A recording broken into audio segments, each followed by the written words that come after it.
Hello and welcome to another episode of Time Extend. My name is Adam Ismail, and today I'm actually not joined by my usual partner in crime, Brendan Rorison, but rather we have two highly esteemed guests for you on the pod today.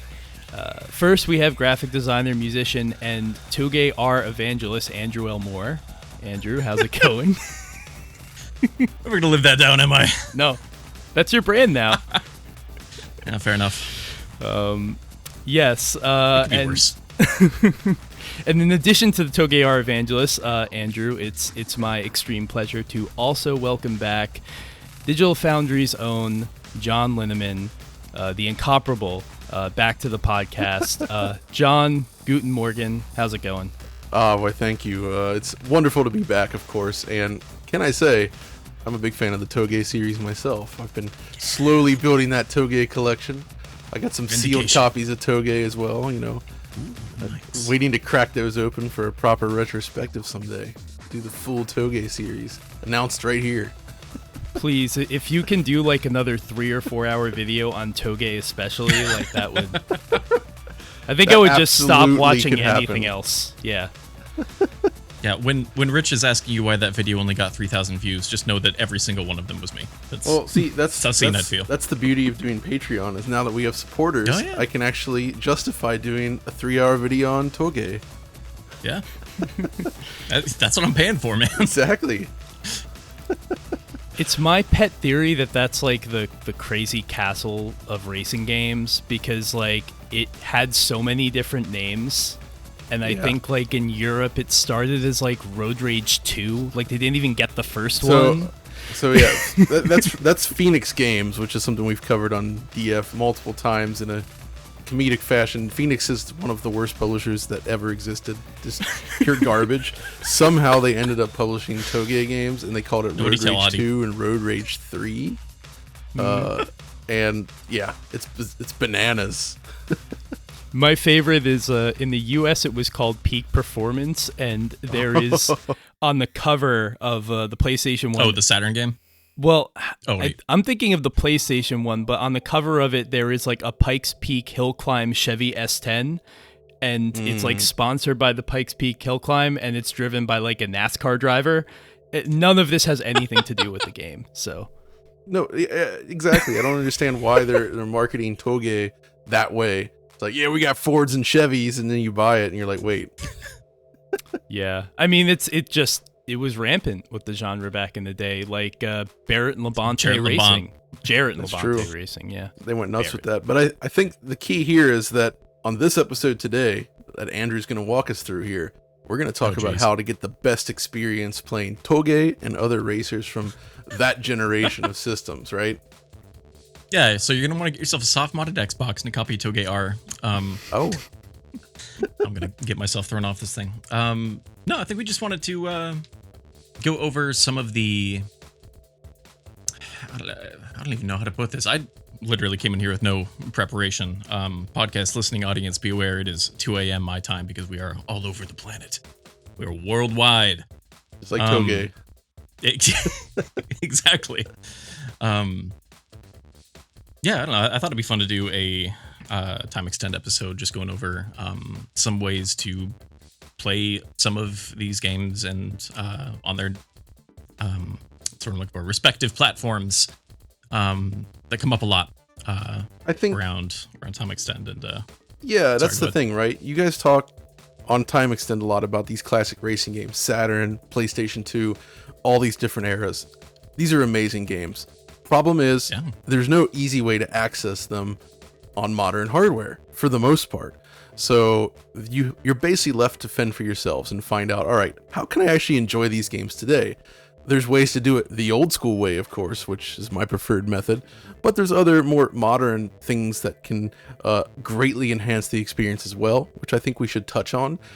And Andrew, I don't know, what do you think about this? But I say we start with the oldest of these consoles that we're going to discuss and kind of work our way forward, because each one has its own considerations. That's true. I have a lot to say about the Fairchild Channel F controller. There's a lot of potential there that I think.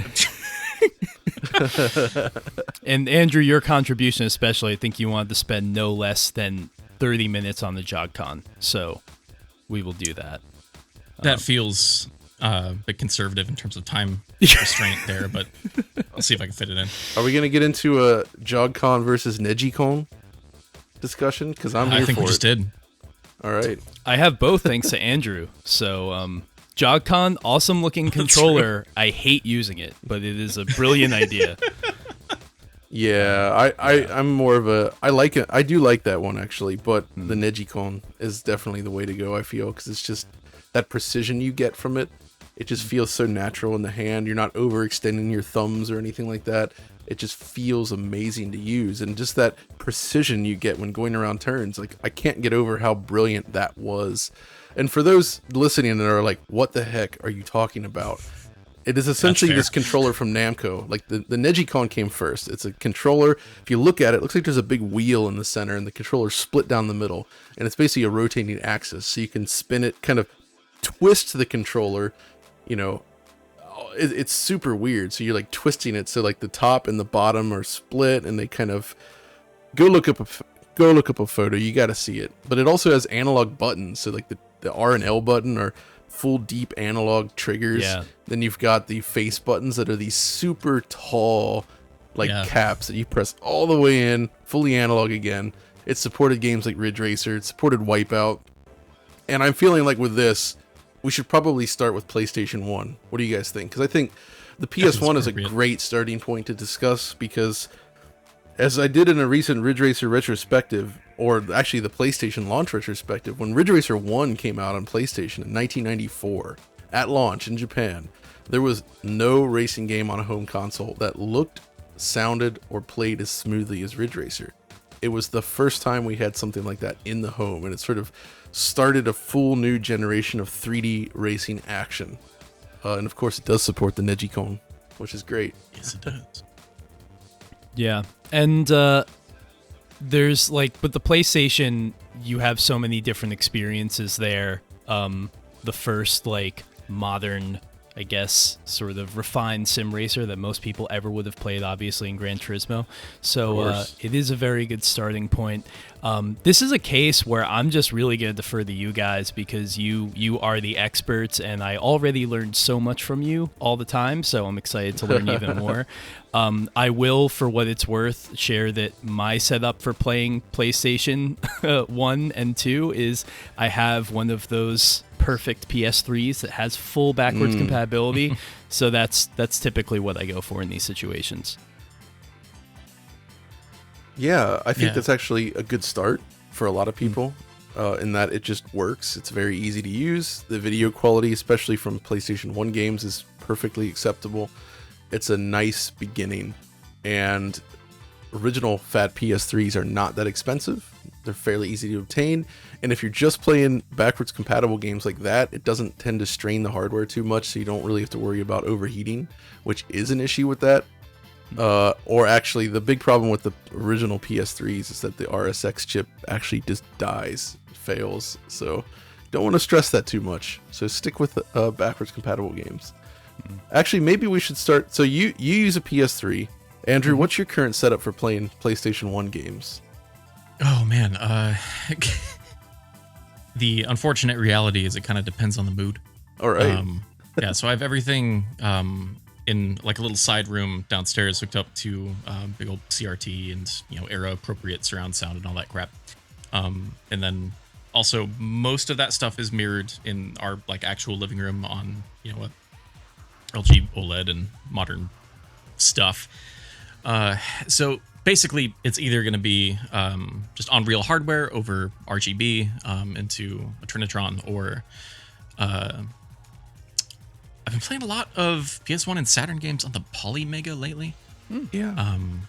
That thing has come a long way, and it's been tremendously useful in a lot of very specific ways. But also, it's difficult to recommend because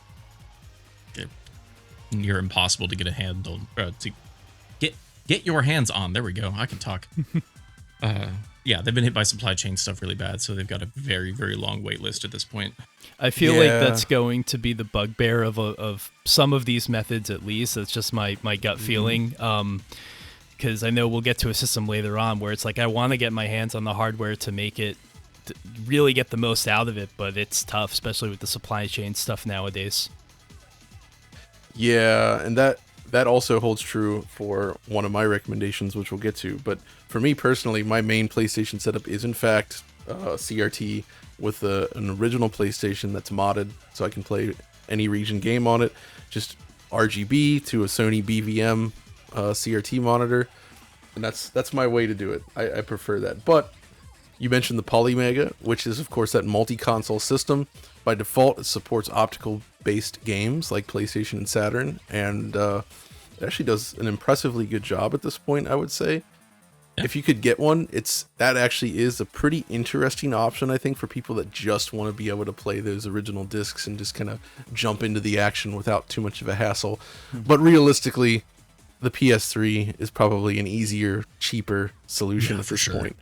But there are two other options I want to recommend specifically. One of them is easy to get, and one of them is a little more expensive, but I think worth it. On the expensive side, it is get a PlayStation, get the DC Digital mod from it's Black Dog, Dan and Christoph originally, but now they're working with Pixel FX. But they do this amazing HDMI mod that I covered. Puts out just this pristine digital image, pixel perfect, tons of options, scanline options in there, just some amazing features like you wouldn't believe. It's the way to get the absolute best image quality from original PlayStation hardware. You can either just do that by itself, or you can actually pair it with an X Station, which is an optical drive emulator, which allows you to basically slot an SD card into your PlayStation, have a huge menu full of all the games. You can just have... You could even treat it like a cartridge system and have like an SD card with like racing games written on it. Just slap that bad boy in there, and you've got all the racing games. You got Toge on there. You got Toge Max 2, all that kind of stuff. And that's it. Your bases are covered. Yeah. Yeah, exactly. So you're good there. So that's actually a really good option if you want to use a modern display with a PlayStation. But obviously, again, supply chain issues, price, not that easy to get a hold of, and actually installing the PS1 digital. You need a professional modder or like serious skills with modding yourself, because it is a really difficult install. I can't do it myself. I can do caps, but I can't do that. Yeah, I soldered like guitar equipment that's about as small as I can handle. As soon as there's ribbon cables involved and stuff, I'm like, nope, I'm gonna pay Crystal Lee to take care of this because I can't do it. I finally yanked the clock capacitor out of my original Xbox, and that was a big moment for me because I don't open or mess with things because I break everything. I'm glad you did that. All right. So the other suggestion I have for PlayStation 1, and this is actually probably the easiest, and just the results are insane. It's DuckStation, right? It's PlayStation 1 emulator. With DuckStation, it has some very specific options that I really like. For one, obviously, you can use this PGXP. What is that? It's essentially something that was designed to solve one of the PlayStation's biggest weaknesses, which is lack of subpixel precision and the affine texture swim you get from the way that they calculate, polygons. So it completely eliminates texture warping. You get completely stable images with this nice subpixel precision now, which makes for a much smoother, cleaner looking game. But then you go further. You can use a mode that allows you to downsample from like insanely high resolutions, like 8K if you want, but then it restores it to the original pixel resolution of the game itself, which means now the 3D matches the same pixel size as the 2D artwork. It looks very consistent, but because the 3D's downsampled from such a high res, it almost has this like ultra super sampled CG look to it. You play something like Rage Racer on that thing in that mode with a widescreen hack, and it's just... your jaw will drop. It looks like this like ultra turbo PlayStation that could never have existed, yet still feels period appropriate in a way. You have got to see it. I've messed around with DuckStation, but I haven't used the downsampling. I'll try that. I'll have to show you the config for that and some shots as well. But that I think is the best way to see. That's the best way to visually enjoy a PlayStation 1 game these days. It's like a free remaster. Oh man, yeah, I haven't used that in a while because I feel like most of the time I see people talking about DuckStation in particular, it's usually to do things like remove dithering or to like dramatically increase the internal rendering resolution. Both of those things kind of throw off the whole like visual aesthetic for me. Yeah, I understand, and that's specifically why the downsampling is so important, because you get those benefits, but because it preserves the pixel size, it actually winds up still looking period appropriate. Yeah. Despite the massive internal boost in resolution and the color depth. So I definitely recommend that as an option. It's neat to see. The emulator is very easy to use. I actually tested it just literally popping in my actual PS1 discs into my PC's drive, because I still have an optical drive in there. Just drop it in there, hit boot the game, and it just goes. Works great. That's wonderful. Yeah, and Rage Racer is a good shout, especially because like that's a game where like the graininess to me is like really a part of the experience. Like it just builds. It's like specific kind of grit. Yeah, it's very important to that world. So like I wouldn't want to lose the dithering. I wouldn't want to lose any of that. Yeah, absolutely. So, I mean, I think that's pretty much PlayStation, right? Yeah, I mean, like there's Mr. Core and stuff, but like I guess that's true. That's worth. I never mentioning. even put that on my Mister at this point, because I have enough other ways to do that. Exactly. If you don't have any of those other ways, and you do have a Mister, actually the PlayStation 1 core on the Mister is also excellent. I can definitely attest to that. So I guess the point is with PS1, there's a ton of options, right? Yeah. Like it kind of only goes downhill from here in terms of ease, right?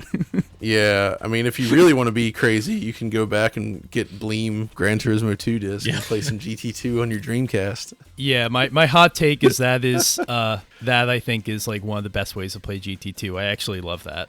I know you're not as big a fan of it, John, right? No, and it's nothing. The emulator is amazing for the time, but it just. This is why I was talking about downsampling. It basically reveals all the flaws in the graphics when you do it. Like when you're quadrupling the resolution and filtering the textures out. Like especially texture seams and like polygon seams are everywhere, right? You just see through the world. Everything looks like it's warbling and falling apart. The low resolution of the original output kind of hides that to some extent. But when it's suddenly high res without any of those enhancements, well, you get that. And stuff like PGXP and the features of DuckStation were like impossible during that era. Like 100%. There's no way that could have existed. When Bleemcast came out, PlayStation 1 emulation was still so early, and just having games running that well at all was like a feat, especially on the Dreamcast of all things. And especially knowing, since I just did a whole interview piece with Randy Linden recently, how like it'll be in the Bleem section, but like he didn't have source access to anything. He didn't have development managers for PlayStation. He didn't have any special hardware knowledge. This was him just poking and prodding at a PlayStation and like duplicating the behavior in code. Like I can't even imagine, like the way he did it. He was putting in games, running them, seeing where they would get hung up and where glitches would occur, and then basically trying to debug that and figure out how that works. And that's how he figured out, okay, well, this feature's missing on my emulation, so how do I solve that? It's just absurd. Yeah, it's so impressive and like just such a great product. Having played through most of GT2 again through the Bleemcast disc a couple years ago, and it was great. But I do think it's funny you bring up like it exposes the flaws. For me, the big one was draw distance.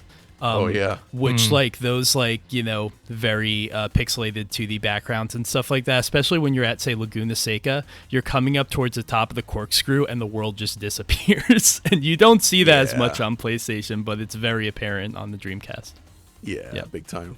Yeah, I wonder if it might be beneficial to do kind of a quick overview on like in terms of playing old games. I kind of mentally split it into sort of three categories between software emulation and then old hardware and making old hardware work with modern hardware, if that makes sense. Yeah. Via upscalers and all that fun stuff. Do we want to give like a quick overview on that before we dive too much deeper, or should we just keep on trucking? We can do an overview. Just talk about. Yeah. You want me to do it? I can do it. Or yeah, whatever. Whatever. Whatever you guys. Again, prefer. Very organized production we've got going on here. So with PlayStation 1 kind of covered here, we kind of touched on all the pillars of how you would play old games on modern hardware, right? So maybe let's quickly sort of break down those options and how it applies to everything, because I think this is really important, because there's really three tiers. There's, if you want to play it on original hardware, with the CRT. That's one of the key ways to do this. Then there's stuff like software emulation, which would apply to like using a PC emulator, something like the Polymega that we mentioned. That's its own sort of category, or even the Mister, I would say. And then lastly, there is the category of taking your original hardware and performing modifications on the hardware to enhance its capabilities specifically for modern displays, because most of these platforms were designed to be played on older consumer CRT televisions, right? So making it look good on a big modern display is actually a huge challenge, and that's what this kind of hardware can provide. Now, PlayStation is luckily, with its ubiquity, there are so many options for this, right? But that is not the case with some of the other platforms, I think. And that's where a lot of the problems crop up, and where maybe this episode could be more useful for someone, right? So, for instance, Sega Saturn. I think we all love the Saturn here, right? This whole time. Yeah. Saturn's an amazing machine, but it's a tough one to get into if you're not already into the world of Sega Saturn, right? Yeah. Yeah. And I think not to derail things too much, but like you talk about like modern displays, and I find that like it's a constantly moving target, right? Like I bought like a RetroTink 2X Pro, and I didn't really know what I was. I knew enough what I was doing, but immediately after I had like a 1080p. So obviously, like, that's only going to get at most 480p out of that thing. I had hooked up to a Saturn, but at least it eliminates the lag, right? And it's fine. I couldn't spend that much more money. But then my brother, he had like he was moving. He needed a place to store his like 4K TV, which I was like, okay, thank you. So he gave me his 4K TV, but now I'm like, all right, well, now I don't want 480p going into a 4K TV, right? So it's like as resolutions increase, as everything gets better, your solutions also have to get better. And it's really hard, right? Just to keep up with Exactly. Yeah. And so I guess before we dive into those options, maybe we should quickly run down why people would want to play Sega Saturn racing games still today, right? Like, what are the racing games that stick out? I don't know, Andrew, is there anything that in your mind where you're like, man, this is why you got to play some racing games on Saturn? Yeah, this is not what I would go to immediately as the like overall best racing game on the Saturn, but in terms of just being blown away by how good something feels, Wonga Dead Heat. Oh yeah, is so it's just impressive, like kinesthetically satisfying. Yes, it's also technically super impressive, but it just feels so good. Like that game is pretty light on content, but in terms of like how it actually functions, it feels so far ahead of its time. I tend to agree. One of the main reasons that the Saturn was, I guess, anticipated was that Sega was dominating the arcades with their racing games. Unfortunately, that doesn't always work out well, because the Saturn was nowhere near as capable as, say, the Sega Model 2 or Model 3 hardware. Right. So there was a lot of compromises, obviously, most noticeably Daytona USA near launch in Japan. Not exactly, it was in the spring, I guess, but trying to bring home a Model 2 arcade game, 60 frames per second, all those cars on screen at once, there was just no way in heck that was going to happen. And what they turned out was very playable and good, but it's compromised. But where it gets impressive, I think, is in their subsequent ports. For instance, Sega Rally Championship. Like, come on. Sega Rally on the Saturn is unbelievably good, right? Like, it's not arcade perfect. It couldn't be, but it's so shockingly close that you're just like, I remember at the time seeing it and just being blown away.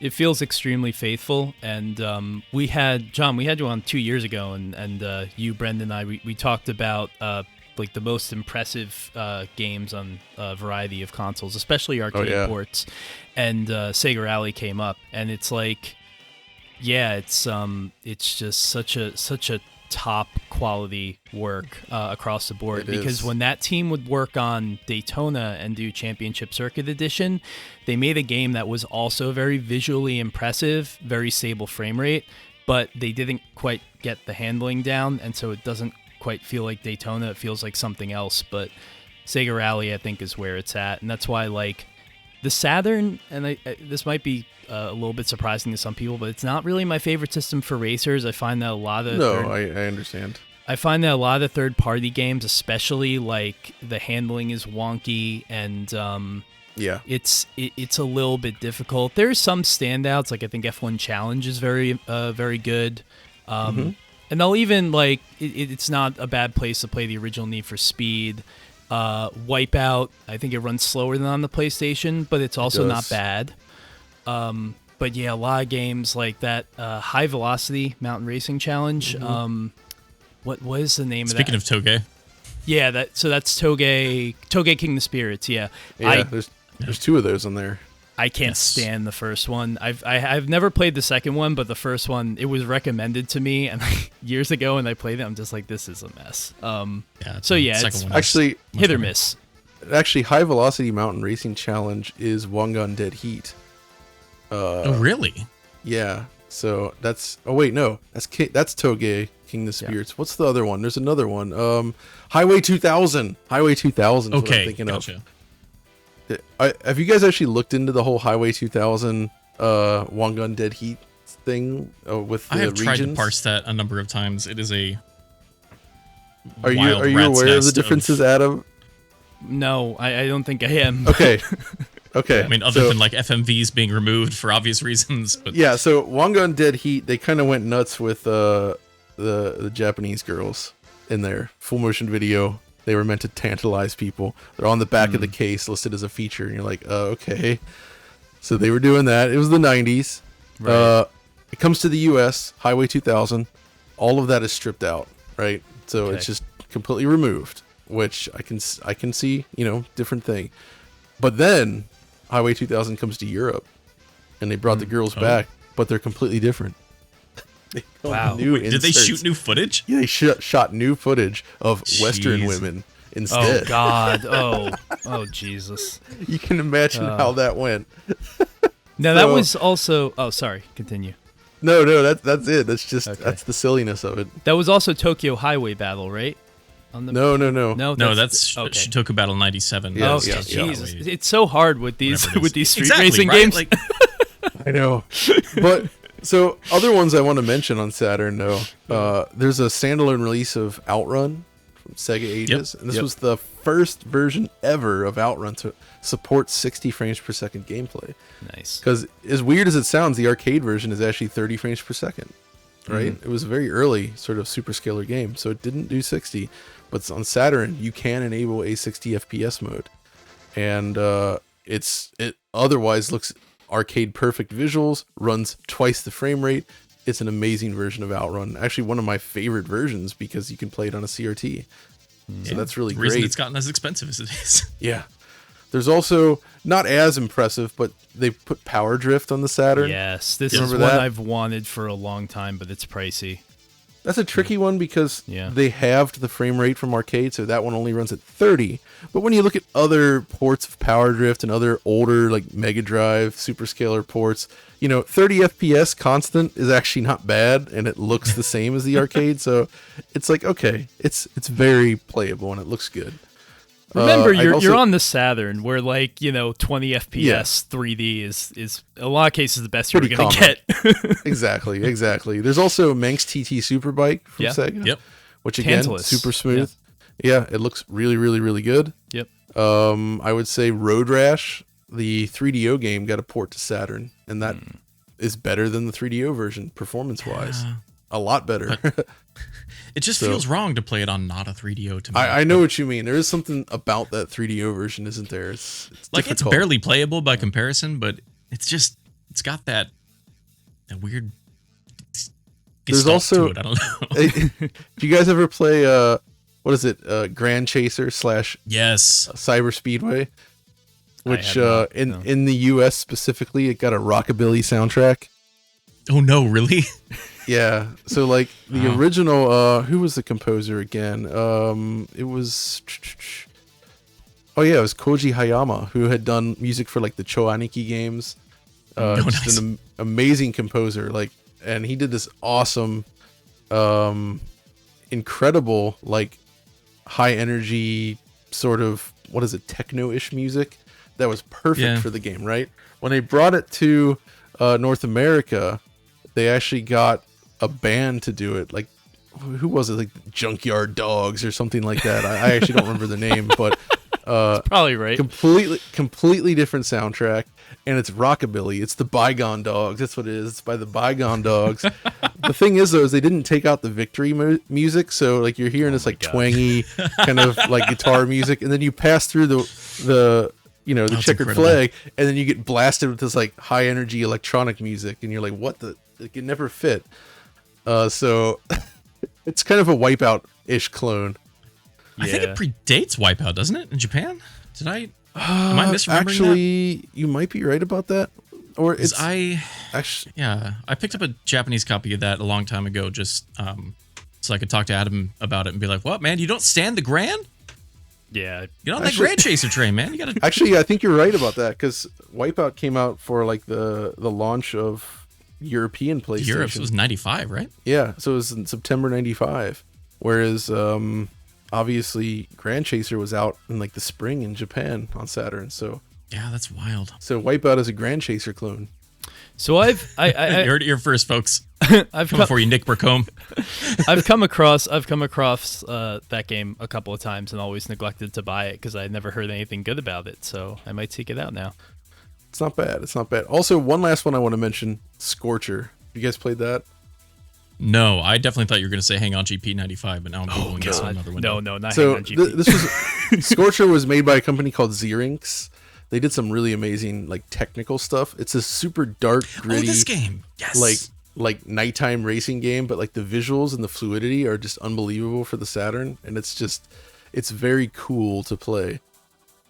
Scorcher for me is one of those games, like if I walk into a retro game store and they happen to have a small Saturn collection, there will always be a copy of Scorcher, and I love it because for me it's like perfectly emblematic of like completely vague old video game. Like you look at the cover of it, it just says Scorcher. You have no idea what this game is about. There's no way of knowing. You're like, oh, Scorcher, all right, let's see what it is. The cover looks like it's somewhere between like Tunnel B1 and like Slave Zero or something. Like it's just a really weird. Now that is a throwback right there. Slave Zero and Tunnel B1. They feel like they're related somehow. In some weird way, yeah. What is it? 3D mission shooting finalist or whatever? Yeah, exactly. You know what? It reminds me a little bit of Extreme G. I also love how these old games, like the speedometer takes up approximately a quarter of the screen. It's gigantic. It's huge. Oh man, what was that Nissan SX that had the digital readout on the dashboard? Anyway, never mind. There was some it's split second that attaches like your speedometer and like powers and stuff to the bottom of the cars. It's like a 3D graphic that's projected into the that's scene. right. With the chase cam. It does the Dead Space thing. Super cool. I love that kind of stuff. But anyway, that's enough talking about the crazy games on Saturn. We should probably talk about what if you want to play these games. Like if you're like, man, I want Toge King the Spirits 2. How am I going to play this? And you this? do. Yes, you do.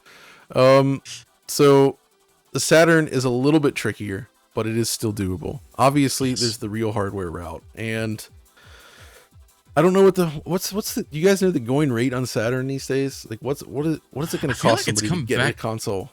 Down recently. I want to say people are selling those things for like 70 or 80 now. I can take the temperature on eBay real quick as you guys talk. So, getting a Saturn console, I always would say is a great idea, especially with if we're just going to do raw, straight hardware for now, regular Saturn with discs, you definitely want to hook up to a CRT or use something like a RetroTink 5X Pro, something like that. Essentially, one of these sorts of ways to upscale it if you're using another machine. But the original Saturn, I find, is actually, unlike PlayStation, it's a very reliable system by and large. Optical drives are pretty solid. I've personally never had a Saturn optical drive fail, which is unbelievable because on PlayStation, I've had almost nothing but failures and scrambling to find ones that work. It's a horrible machine. Seems like you can get them starting at around $80, so not terrible. It's not terrible. Yeah. So the problem with Saturn, though, and this is definitely a huge caveat. I feel like it's too late to get into Saturn collecting Yeah. unless you actually have a ton of cash, or I won't say, if you want to go for the low hanging fruit. And thankfully, there are some amazing games that I would consider low hanging fruit. You know, a lot of Sega's games that sold really well. You can get Sega Rally Championship for nothing. Daytona USA also very, very cheap. You know, outside of racing, stuff like Virtua Fighter 2, which is incredible. A lot of AM2's fighting games, all of that stuff still very, very affordable, very cheap, and it's of good quality. And even some of the import stuff, like we've been talking about Toge.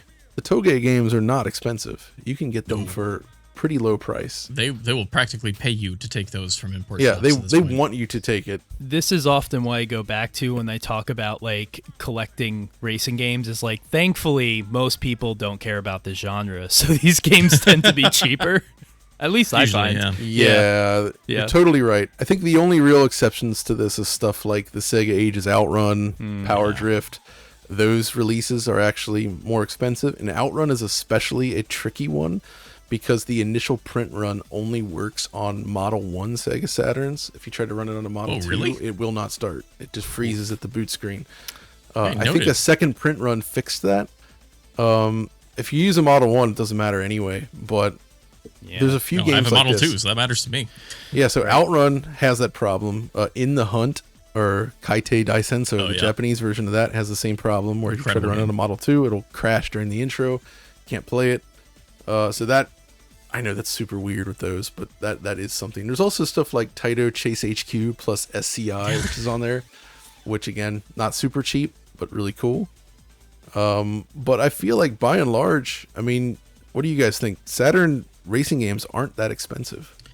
No, they're not. And a lot of the hardware isn't either. Like, there's a decent amount of Saturn racing games that would support the 3D pad, aka the Knights controller, or like that racing wheel that Sega put out, which I have a Japanese one in box that I got from RetroCo a few years ago. But that thing is awkward. Yes. But I have a weird affection for it. It handles well, doesn't it? Like, surprisingly so. Yeah, I mean, you're usually using the paddles for gas and brake, which is strange, but if you play it with Sega Touring Car Championship, that is, I think, the it becomes easiest. playable. Yes, one, it becomes playable. Two, it's the easiest way to get the Celica and the Delta from Sega Rally, which are normally like almost impossible to get in that game. You have to do some crazy stuff otherwise, but yeah.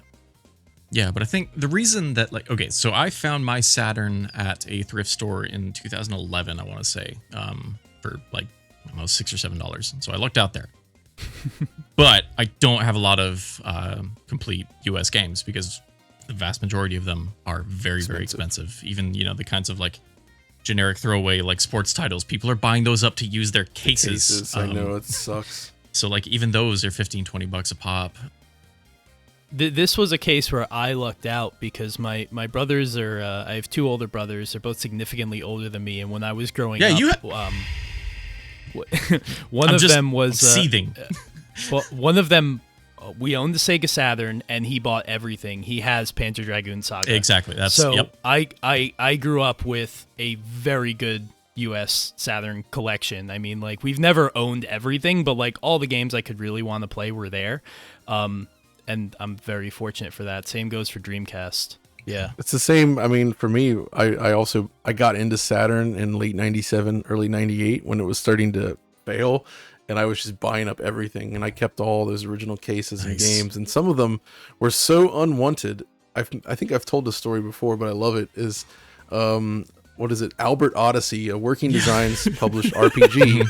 I went to the game store where my friend worked, and it's like, oh, we have a loose copy of this. You want it? And I was like, all right, fine. And he's like, oh, actually, the case, we just threw those out. So if you want to go out into the dumpster, you can find the cases.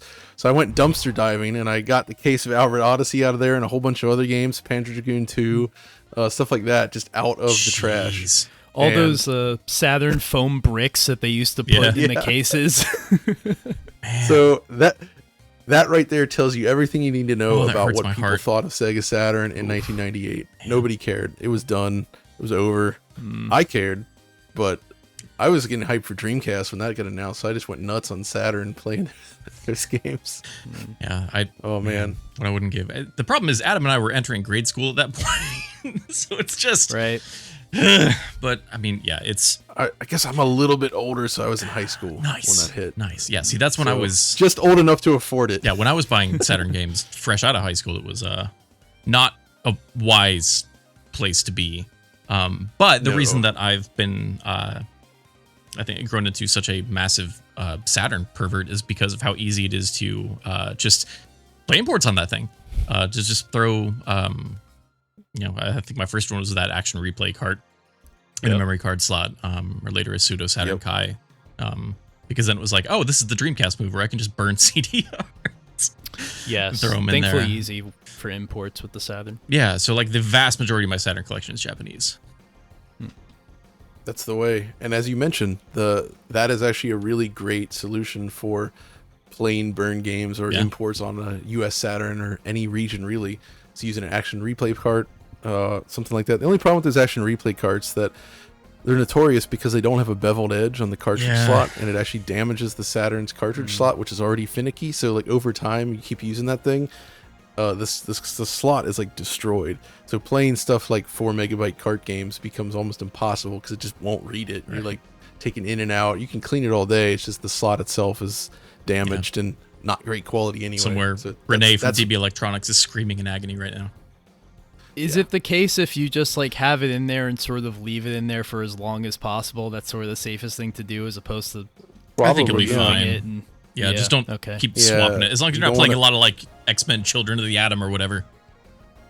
So that actually brings me to hardware mods then. And one of my favorites is actually, so there's a lot of optical disc emulators for Saturn, and I know this one has gotten some heat for the cost, but I actually do prefer the Satiator because it's the one that plugs into that MPEG cart slot on the back of the unit where the battery is, and it allows you to maintain your optical drive and still take advantage of ODE if you like. So you have the option, whereas the others involve removing the optical drive, replacing it with an optical disc emulator instead. And they're good too if you're okay with that, but as someone with like 300 Saturn games on disc, like I'd still like to use the real discs when I can, right? Yeah, same. So that was my problem when I dropped a GDMU in my Dreamcast. I was like, man, I had to pull the whole laser assembly out of here. What am I going to do with all these games now on my shelf? And the answer ended up being find a Sega Sports Black Dreamcast, also at a thrift store, and make some poor decisions. But nice. Yeah, Saturn is a weird one because it's got excellent RGB video out natively without any kind of modding or anything if you want to either plug that into a CRT or into some kind of upscaler. I've tried mine on like an OSSC a few times and it looks great, super sharp, very fast. But there's not a ton of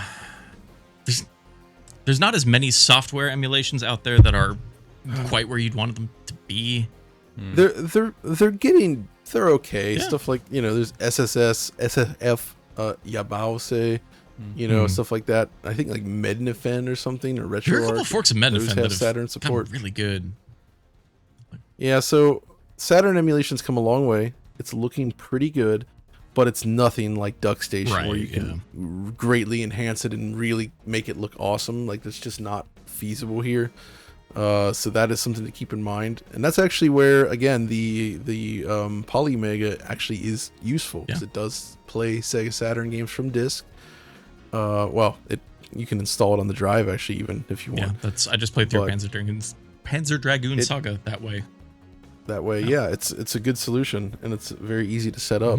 But that's kind of it on the software side. I think somebody is working on a Mr. Core. Yes, that's going to be a tall order, I feel.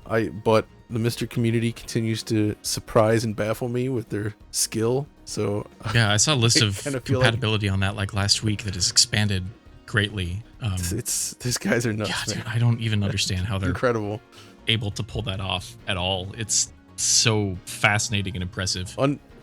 Unfortunately, due to the way the Saturn's video processors seem to work, the design on the board, it doesn't seem possible to do like a DC or PS1 digital style solution. Wow. Like, I don't think there's a way to tap in and get like this perfect digital video output from the system that includes everything. Like, I not 100%, but from what I understood talking to folks, the community about this, I don't think it's actually possible on Sega Saturn. So we'll probably never get that kind of solution that's truly the digital output, like PS1 digital or DC digital. So that is a bit of a shame that that's not feasible, but you know. Do the VDPs have separate video DACs or something? Like how it has to be combined for the analog I think output, it's right? something to do with the way the VDPs work and how they combine the image and because I mean the whole system is built like juggling all these different buses and passing data back and forth, and it's really wild. I mean, it's not quite as like the 32X is even crazy. That's what I was gonna say. It's like in my mind, it doesn't use an analog video, but it's not like that. But cables going. It's like that, or like doing SLI on a Voodoo 2, where it's just like just combining multiple the original video signals, scan line interleaving. Yep, that was and that actually worked better than any SLI that followed, I would say. That was pretty cool. So yeah, that's kind of the situation on Saturn. I recommend still just get a Saturn. Get a real console, either ODE or build a collection, up to you, or you just pirate mix stuff. and match, whatever. It is whatever. You can do all that stuff. It's fairly easy to work with an original Saturn. And you can do a lot of this stuff. You don't actually have to mod it at all if you don't want to. I actually I do have a modded Saturn, so I can play all my different region games without having to rely on a cart in the back slot. It's probably for the best. Yeah. So that is good, but that's kind of the Saturn situation. Yeah, there is like the only other thing that I can think of is there is an optical audio mod for that if you want straight digital audio off that board, which I'm told is quite nice, but I've not been willing to spring for that quite yet. And if you want to spend extra, you can get one of those cool-looking Saturns that they only sold in Japan, like the Hi Saturn or the V Saturn. Like that. Oh my God, the original Hi Saturn. This is cool Saturn. It is cool. It is. They weren't wrong. It's like, what's that copy text on the Japanese disc for Panzer Dragoon Zwei that's just like, we wanted to make the best shooting game ever. It's like, well, one could argue. We didn't even talk about Sonic R. Dang. Yeah. I can't feel the sunshine. It's literally 3 a.m. Yeah. All right. So that's Sega Saturn, right? That leaves one other console from this era that I think we should discuss. The 800-pound gorilla in the room, yeah. Nintendo 64. So the N64, believe it or not, I mean, you guys believe it, it actually has some pretty good racing games. It's got some great racing games on it, yeah. It's a solid machine for racing. Obviously, one of the early examples, Wave Race 64, which is still an amazing thing. Right. Nintendo also did the venerable F-Zero X, or F-Zero Cross, as I like to say sometimes. Sony paid you to say that. Exactly. There are interesting conversions of the cruising games on there. Oh, God. Which, whatever. Extreme G 1 and 2 is there. Those are great. World Driver Championship. Yes, fantastic. Which is a very game. technically impressive game. So impressive. Beautiful game. And then if you want like the worst of the worst, you can get Automobili Lamborghini and then cry as you play it and realize. But what about you guys? Like other stuff that sticks out? Yeah, I mean, like awesome racing games on N64. MRC, Aero Gauge, Aero Gauge. Gauge. It's very strange. It's almost feels like a prototype for the PS2 game? It's like Chris Selviger or something. Yeah, that one. Where it's just like, okay, they added vertical movement to this anti-gravity racer for whatever reason. I can't wrap my head around Aero Gauge. I think it looks amazing. It just looks like the menus in that game are my favorite part of that game. Yeah. They look so good. My shout out always, you mentioned Wave Race 64, John, which I think is like, just in terms of gameplay and physics, is just so perfect. I love that game so much. Yeah. Everyone go watch that DF Retro video series about water and games. It's really cool. Yes. Oh, yeah. Yes, definitely watch that. By the way, like it blew me away when you explained how the N64 is really only modeling like a square of water around wireframe. You. I couldn't believe it. I was like, that is so cool. And now if you play it like, on you can't unsee it. Switch emulation or whatever, you can't unsee it. If you play it at the resolution where you can actually perceive that, it's so obvious. But yeah, I mean that was the only way I think to make it feasible. Yeah. You're not going to do a whole ocean surface that's all like undulating like that with polygons in the 64. It's asking a lot. But there was a. Oh, go ahead. Oh, sorry. I was just going to give a shout out to Beetle Adventure Racing, Yeah. which I think straight great. up is the best. I think the best racing game on that system. It is fantastic. And hot take, It's real good. maybe the best Need for Speed. Ooh, I can see it. that's fair. Yeah, that's really yeah. good. Speaking on the water stuff, I would also say it has a shockingly good port of Hydro Thunder. Yeah. Oh, Which, you know, it's better on like Dreamcast and such, obviously. Another one but to avoid it's the still- first print run of if you can on Dreamcast. Yeah, absolutely. But Hydro Thunder's pretty good on 64, and also Midway's ports of San Francisco Rush, Mhm. you know, Rush 2049. Those games are really solid on there. And, you know, I didn't even mention it, but there's Mario Kart 64. Oh, yeah, that one. Diddy Kong Racing. You Yep. know, that stuff's good. South Park Rally's not good, but it's there. That Lego Racing's all right. We got that Elmo Letter Adventure. I think there's a Mickey Mouse kart course. racer in there. Yeah. Wipeout 64, Ridge Racer 64, are which kind is... if you have the option, I would not We necessarily jump for those first over their PlayStation counterparts, but you know, they're all right. We have an individual. First of all, I think Wipeout 64 gets a bad rap. I think it's perfectly That's fine. totally fine. It's good, yeah. Ridge Racer 64. We have an individual in the Time Extend Discord who stands Ridge Racer 64. They love Ridge Racer 64. It's their favorite one. I don't get Wow. it. It's a very like technically, I think it's very impressive for N64. Yeah. It just feels like it's not a Ridge Racer game. Well, I would say that's probably why he Yeah. likes it Yeah. more than because it is not Ridge Racer. It's a Yep. completely different thing. Yeah. So if you don't like Ridge Racer that much, you might like this a lot more because it's not Ridge Racer. That is a game that was waiting for its DS port in a weird way, I think. Yeah. Oh, and let's not forget Star Wars Episode 1 Racer, which lets you use two N64 controllers to true. control each. Right? You I didn't dual know hand about it. that. I knew about the game, but I didn't know about that ability. Yeah, that is. Otherwise, it's a strictly a Dreamcast game in my mind, because of the frame rate and everything. Well, but I mean, for me, it's more about the arcade game from Sega, yeah, which is completely that's different. how I from first the home played it, version. and having the Way two better. like big old levers moving back and forth, I was Yeah. screaming, Incredible. "It's working! It's working!" Yeah, it's All right. So one more. N64 then. One more I'm okay, gonna add. one more. Top Gear Rally, baby. I don't like Top Gear Rally. GT64 is a Oh, yeah. Japanese Grand Touring car, fully licensed game with, I think, a number, maybe all of the cars from the 97 season or whenever it was. Not a lot of those games got made, like JGTC licensed touring car racing games. And it's pretty... it's not very technically impressive, but the handling's very drifty. It's a fun game, and you get to drive like Calsonic Skylines and Castrol Supras. So, what more could you want? Was that like the City Tour game, like from Imagineer? It's Yes, like City Tour it's Grand Imagineer. Prix or something. I think that might have been the name in Japan. Yes, Imagineer and I think Ocean published it. Oh, geez. in In the the West. West. Yeah, good game. Oh wow, yeah, I remember that. Yeah. So there's a lot on N64. Yeah. I think. So what's the best way to play it, I guess? So what do you guys do for N64? I think N64 is still like, it's the one that I get people asking me about the most often that are not all the way down this rabbit hole of depravity of old game hardware. I think that's the one that most often comes up from people that just like need a little hit of nostalgia. Like, how do I hook this up to my HD TV? And it's like, well, I don't have a good answer unless you want to spend a just frankly irresponsible amount of money. Yeah. Like the Ultra HDMI mod is incredible. Speaking of things like the PS1 digital and the DC digital. And N64 digital, they also did. Oh, that's they did a right. mod as Yes. well.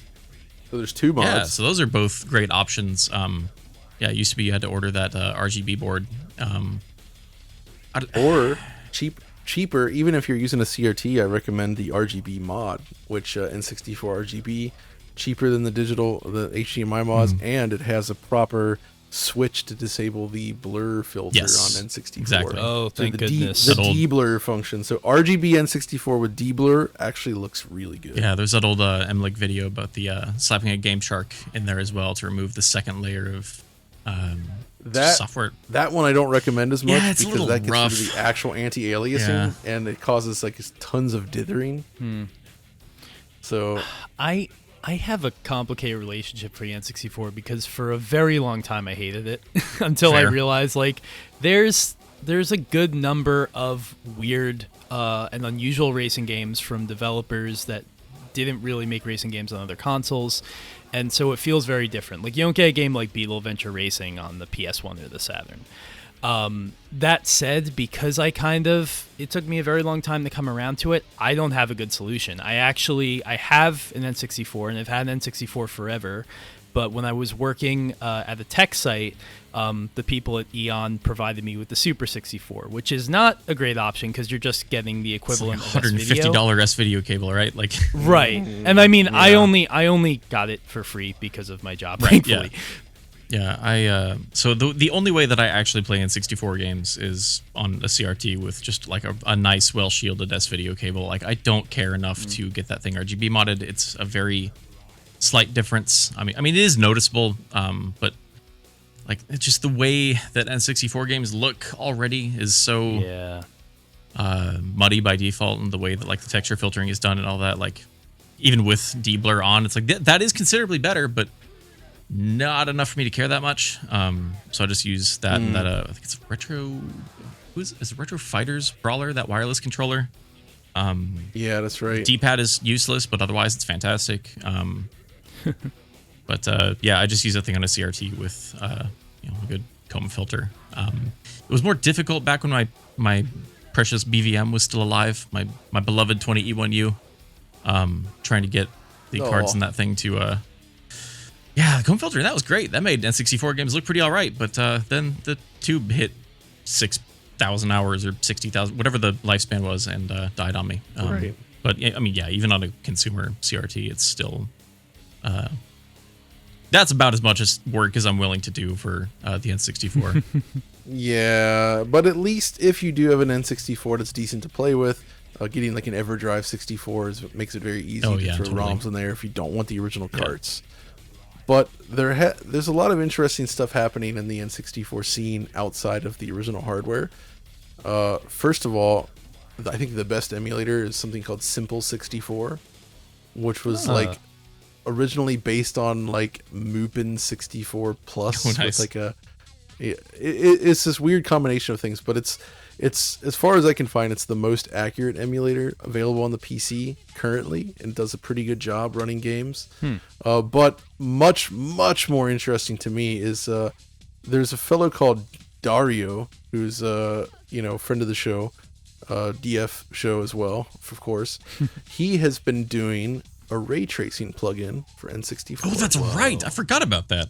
And when you see that in act, like he has been teasing just recently, Wave Ray 64, frame rate cap fixed, so 60 frames per second. Oh man. Full path tracing, not just ray trace, like path tracing. So ray trace lighting, per object as well, motion and all blur, that, widescreen hacks. You've got ray traced reflections everywhere.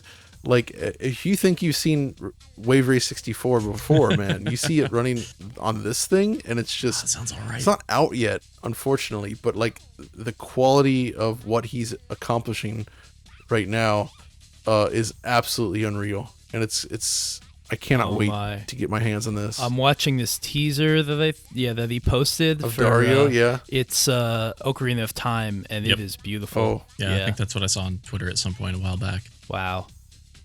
Yeah, so it's really impressive stuff. His Wave Race demo there on Twitter, he has like a little video of it before the 60 FPS patch, but even with that in widescreen, man, it looks unreal, I think. Yeah. So keep an eye out for that. I think realistically, that's probably the way to go at this point.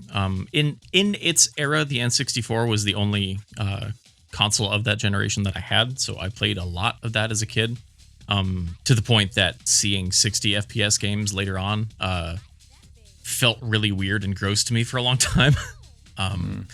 Because I was used to things running like a slideshow. And now I'm at the point where trying to play N64 games will often give me like a sense of motion sickness because of the weird, inconsistent frame pacing. And just wildly inconsistent frame rate in general. So I think, the fact that people are doing work like this on the software emulation side is an extremely good thing, I think. Yeah. For me. Other than that, like, all I can think of is like, if you don't have a CRT, like the RetroTink 5X has some really, really impressive CRT filters on there that we're using now. The shaders, I mean, same with Mister, but you're not going to run N64 games on a Mister. I say that now, but who knows? It shouldn't be possible, but theoretically Saturn wasn't either, and here we are.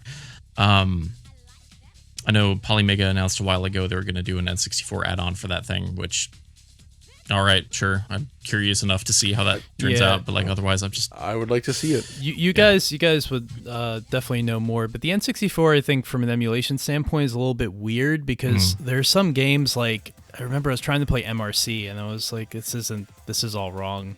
And other games work fine, and it's just like I was kind of surprised that it wasn't more developed to the level that maybe PS1. It's kind of like Famicom mapper chips, isn't it, in a way. The trick here with N64 is that it was a gigantic step up in terms of what it's doing hardware-wise. So like doing psycho-accurate emulation of N64 is pretty tough. And there is work that has been done in that regard. But it's also the reason why I'm not so sure a Mr. Core for N64 actually is possible. I think it's just beyond the realm of capabilities there. Whereas PlayStation Saturn are very simple hardware compared to N64. Wow. Even though they compete, like the difference between what they're actually doing is dramatic. N64 is let down more by things like its tiny little texture cache and stuff like that, right? So but yeah, it was an interesting generation. All systems are still accessible today, I think, through those different ways. N64 is probably the most annoying to deal with because of all those caveats. And if you just take a regular 64, plug a composite video into a modern TV by itself without any you're gonna have a real bad time, man.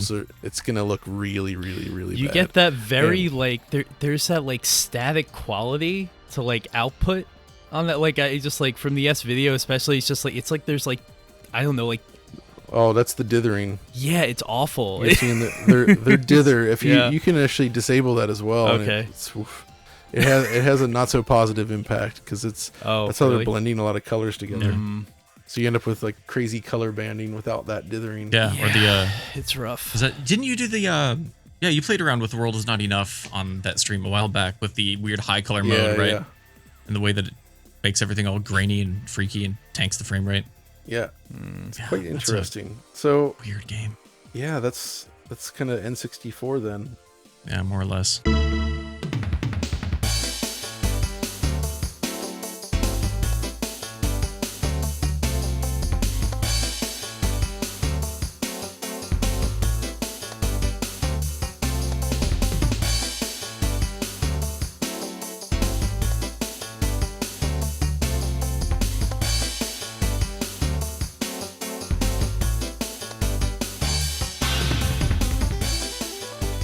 Hello everybody, Brendan Rorison here, and I am absent from this latest podcast episode because Adam informed me that there'd be a lot of intelligent discussion going on with some very smart guys about some very important racing game thingy-mabobbers.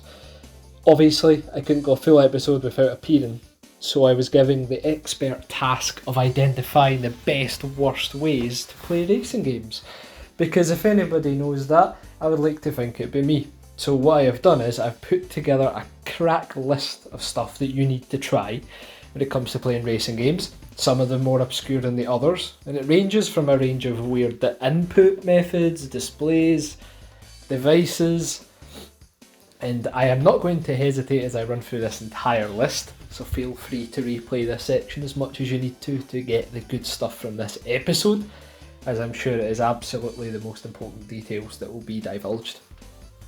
Okay, so Burnout Legends DS on the PS Vita, Burnout Legends DS on the PSP, Burnout Legends DS on the DS, Gran Turismo 4 on the Asus EPC netbook, any racing game on Stadia, Burnout Paradise Remastered on PC using the Chew-B Lips controller, please don't Google that, V-Rally 4 on the GPD Micro using the Xbox wireless speed wheel as the main controller input, Infusia Professional Racing on a regular PC using the Yamaha MS1 controller, Dirt Rally 2.0 using the Konami DDR hand controller 2000, Sega GT, Mario Kart Super Circuit on an emulator using a Fanatec Direct Drive as your main input method, iRacing using a set of Elgato Stream Deck pedals and a Stream Deck device, Sega Rally 2 with the Dreamcast fishing controller, Colin McRae Rally 3 with the Hanari Traveller CT16 CRT Mini TV,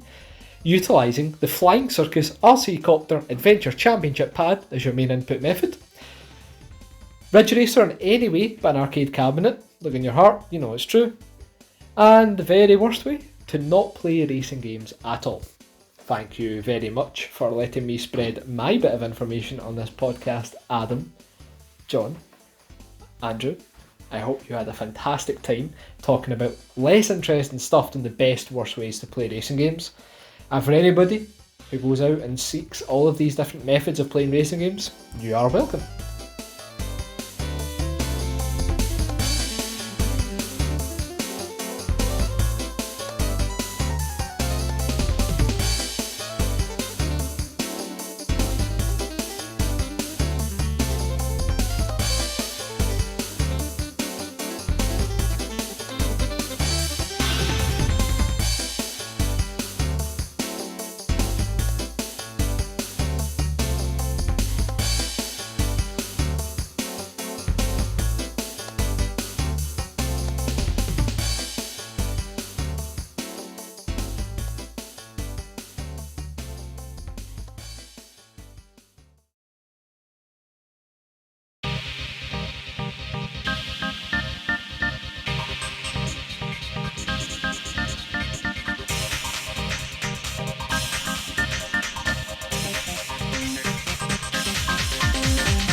Dreamcast has a lot of good racers, but I would say it didn't quite fully achieve its full potential.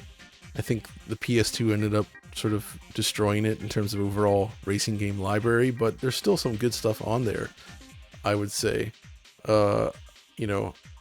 Daytona USA 2001, I was a little bit weird on at first, but in the end, I have come around on it. I like it. I kind of have. It's such a strange game. Yeah, I have to. It is. I have to do my weird. My contractually obligated time extend mention the weird steering thing about Daytona 2001 because it's. Was it the analog stick is acting as a wheel, so you have to like push it up, and that's like neutral, and then you kind of like rotate it around the edge, and like I think that's a fascinating idea. Maybe a little counterintuitive. Maybe the weirdest decision Genki ever made. It does let you kind of get some nice granularity on your turns, but if you don't realize that, and the game doesn't tell you that, you're just skittering all over you're the gonna place. have a really bad time. Yes. Yeah, very, very touchy.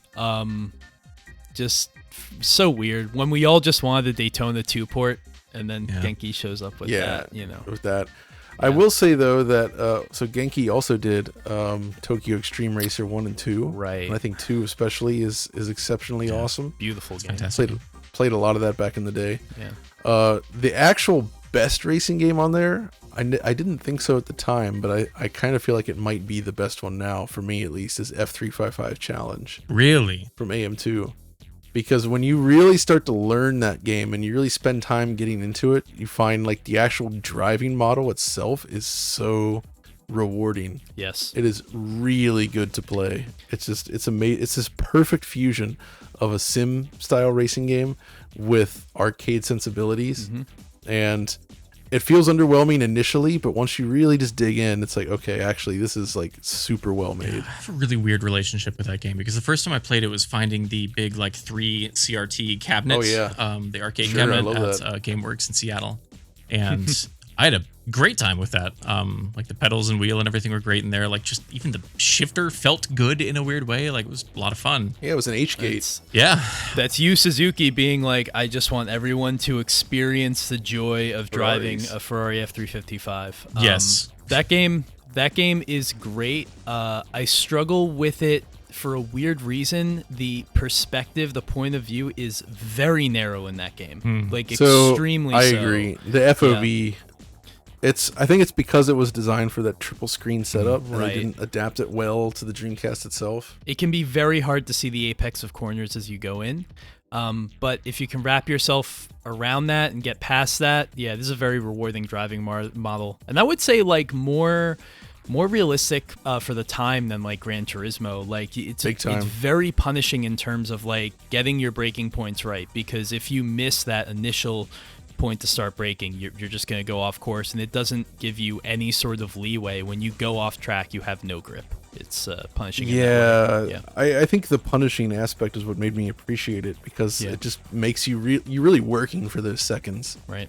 And it's just very satisfying to learn. And by the way, not that it's an amazing camera view, the PS2 version of this game has a third-person camera. So that's which they added. That's the only home port of that game that I have, and I've never quite been able to get along with it. On the other side, some of the Dreamcast racing games that let me down, Sega Rally 2, I think, is a bad port. Yeah. They were trying to use Windows CE to develop it, and it just doesn't work.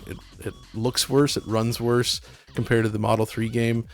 Like, allowing such an unstable frame rate to ship in a Sega Rally game, to me, is just absurd. They messed it up. It's just bad. Like, it's still a fun game, but the port itself is technically bad. Hideki Naganuma comes out of that thing shining. But the soundtrack that's about is it. Fantastic. Yeah. Soundtrack is fantastic. But yeah, I would say still get it because it's cheap and it's Sega Rally, but just know that the frame rate suffers a lot. Yeah. It's a shame. Yeah. And even if you use the high frame rate cheat code, which pairs back the detail and draw distance a ton, it's not even locked 60 then either. It's still dropping frames all over the place. And it looks terrible because you lose so many ugly, assets. Yeah. Yeah, and it often tanks when you're coming around a hairpin turn because they're using, like environmental geo to hide loads and stuff. It's just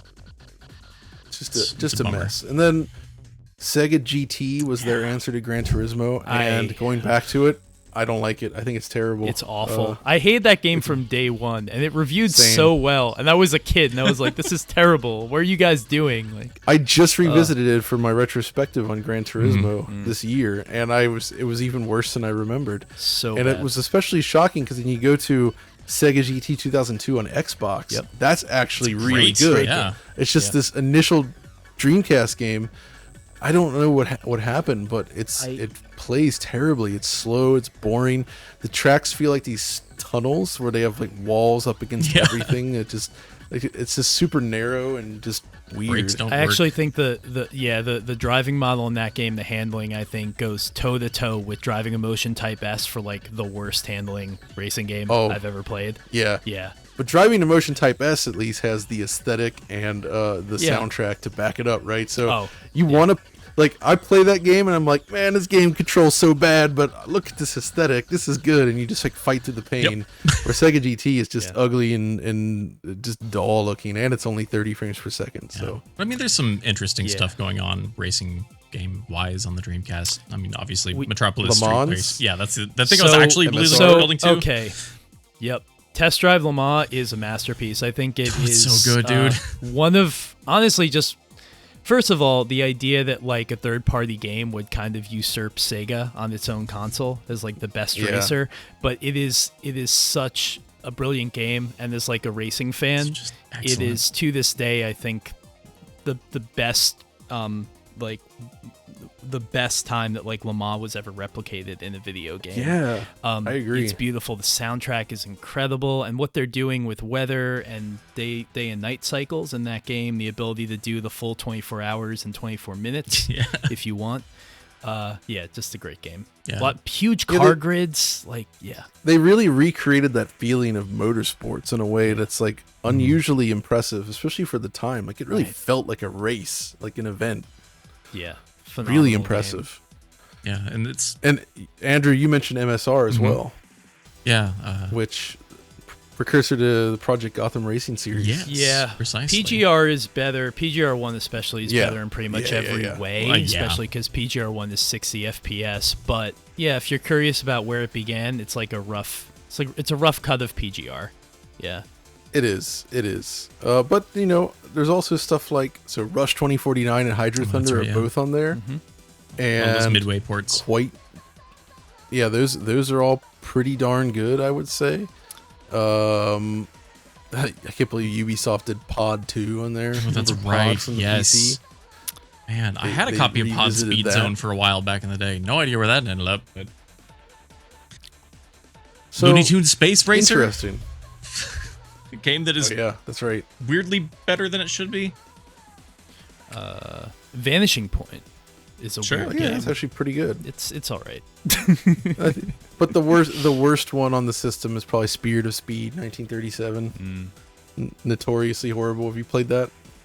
I haven't played that, but I know Roadsters and Test Drive 6. Is it 6 or 5? Oh my god. That was a series that just got worse and worse.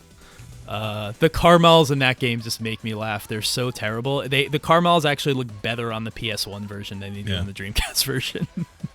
Well, let's just say Spirit of Speed 1937 is one of the last games ever that had. I think this is the last game ever to feature the LJN badge. Oh wow! For the publisher. I don't think I even put that together. So it's an LJN game. So you can imagine it lives up to that reputation. They got a brand to maintain. Horrendous.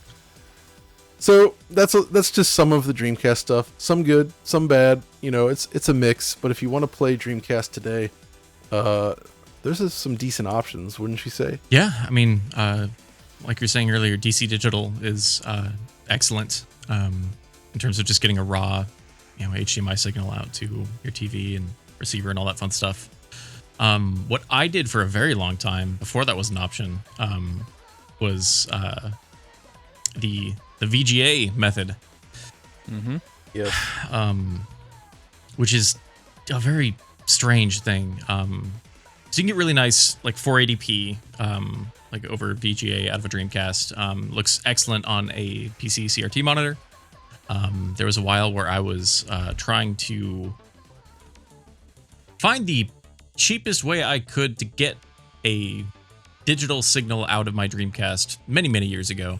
So instead of using like the first party VGA box or like one of the Bahar Bros boxes, which I don't even know if they're still making those anymore, but I got one of those. I have one kicking around here somewhere. Bros. But instead of that, I got some cheap like Tomy just VGA cable, and then ran that into some cheap like VGA to HDMI converter box that I got off AliExpress or something. And if you want a sickeningly green video signal on a flat panel display, that's a great way to do that.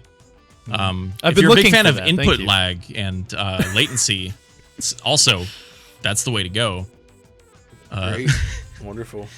But no, I think at this point, if you want to play Dreamcast on a modern TV, like just find someone to do a DC digital mod on that thing. The tough thing about that was actually what I was building up to. So there's work on the DC Digital 2, right? From Black Dog. I think I had seen tweets about that. I recently just learned about the DC Digital finally because I watched one of your videos on it, John, and I was like, I need to go out and get this. And yeah, you can't get one right now, but hopefully that'll change soon. I hope so. Yeah, hopefully. I mean, seems great. So that's one way. Obviously, if you're just using a CRT, this actually, your Dreamcast is a pain in the butt for this. So one of the biggest problems with Dreamcast that I think you guys would be familiar with is developers could specify, essentially tag which display adapters were supported. And a lot of them didn't check all those boxes, even though they could and should have, but they often did not, which means with VGA or RGB cables, there is a surprisingly large number of games that just won't boot. They won't start with those cables. You can't. The only cables that can play every Dreamcast game is composite or S-Video. So if you actually want the most compatible Dreamcast experience out of the box, then you need like a consumer CRT with S-video input and just go from there, and then it'll look pretty good. Clean. It looks good, yeah. It looks very clean, but yeah, that compatibility thing is just absurd. It drives me nuts, and I still run into it today. Yeah. I find it doesn't tend to affect a lot of racing games. Pretty much my whole collection of racing games tends to work okay. The one that I remember doesn't is Trick Style, which is worth checking out. They do like Trick Style, but I do too. Yeah, except for the frame rate. Yeah. So that's kind of an issue, I would say. But then on the PC side for emulation, there was what was the name of it? I've not checked into Dreamcast emulation in a while because for so long I just kind of wrote it off as something that was just not ready yet. Is it Demule or Demule? Yeah, or Demule, however you. Yeah, okay. So yeah, for Dreamcast emulation, Demule was always kind of my go-to because it sort of reproduced the visuals in most games very accurately, and it supports stuff like Naomi 2.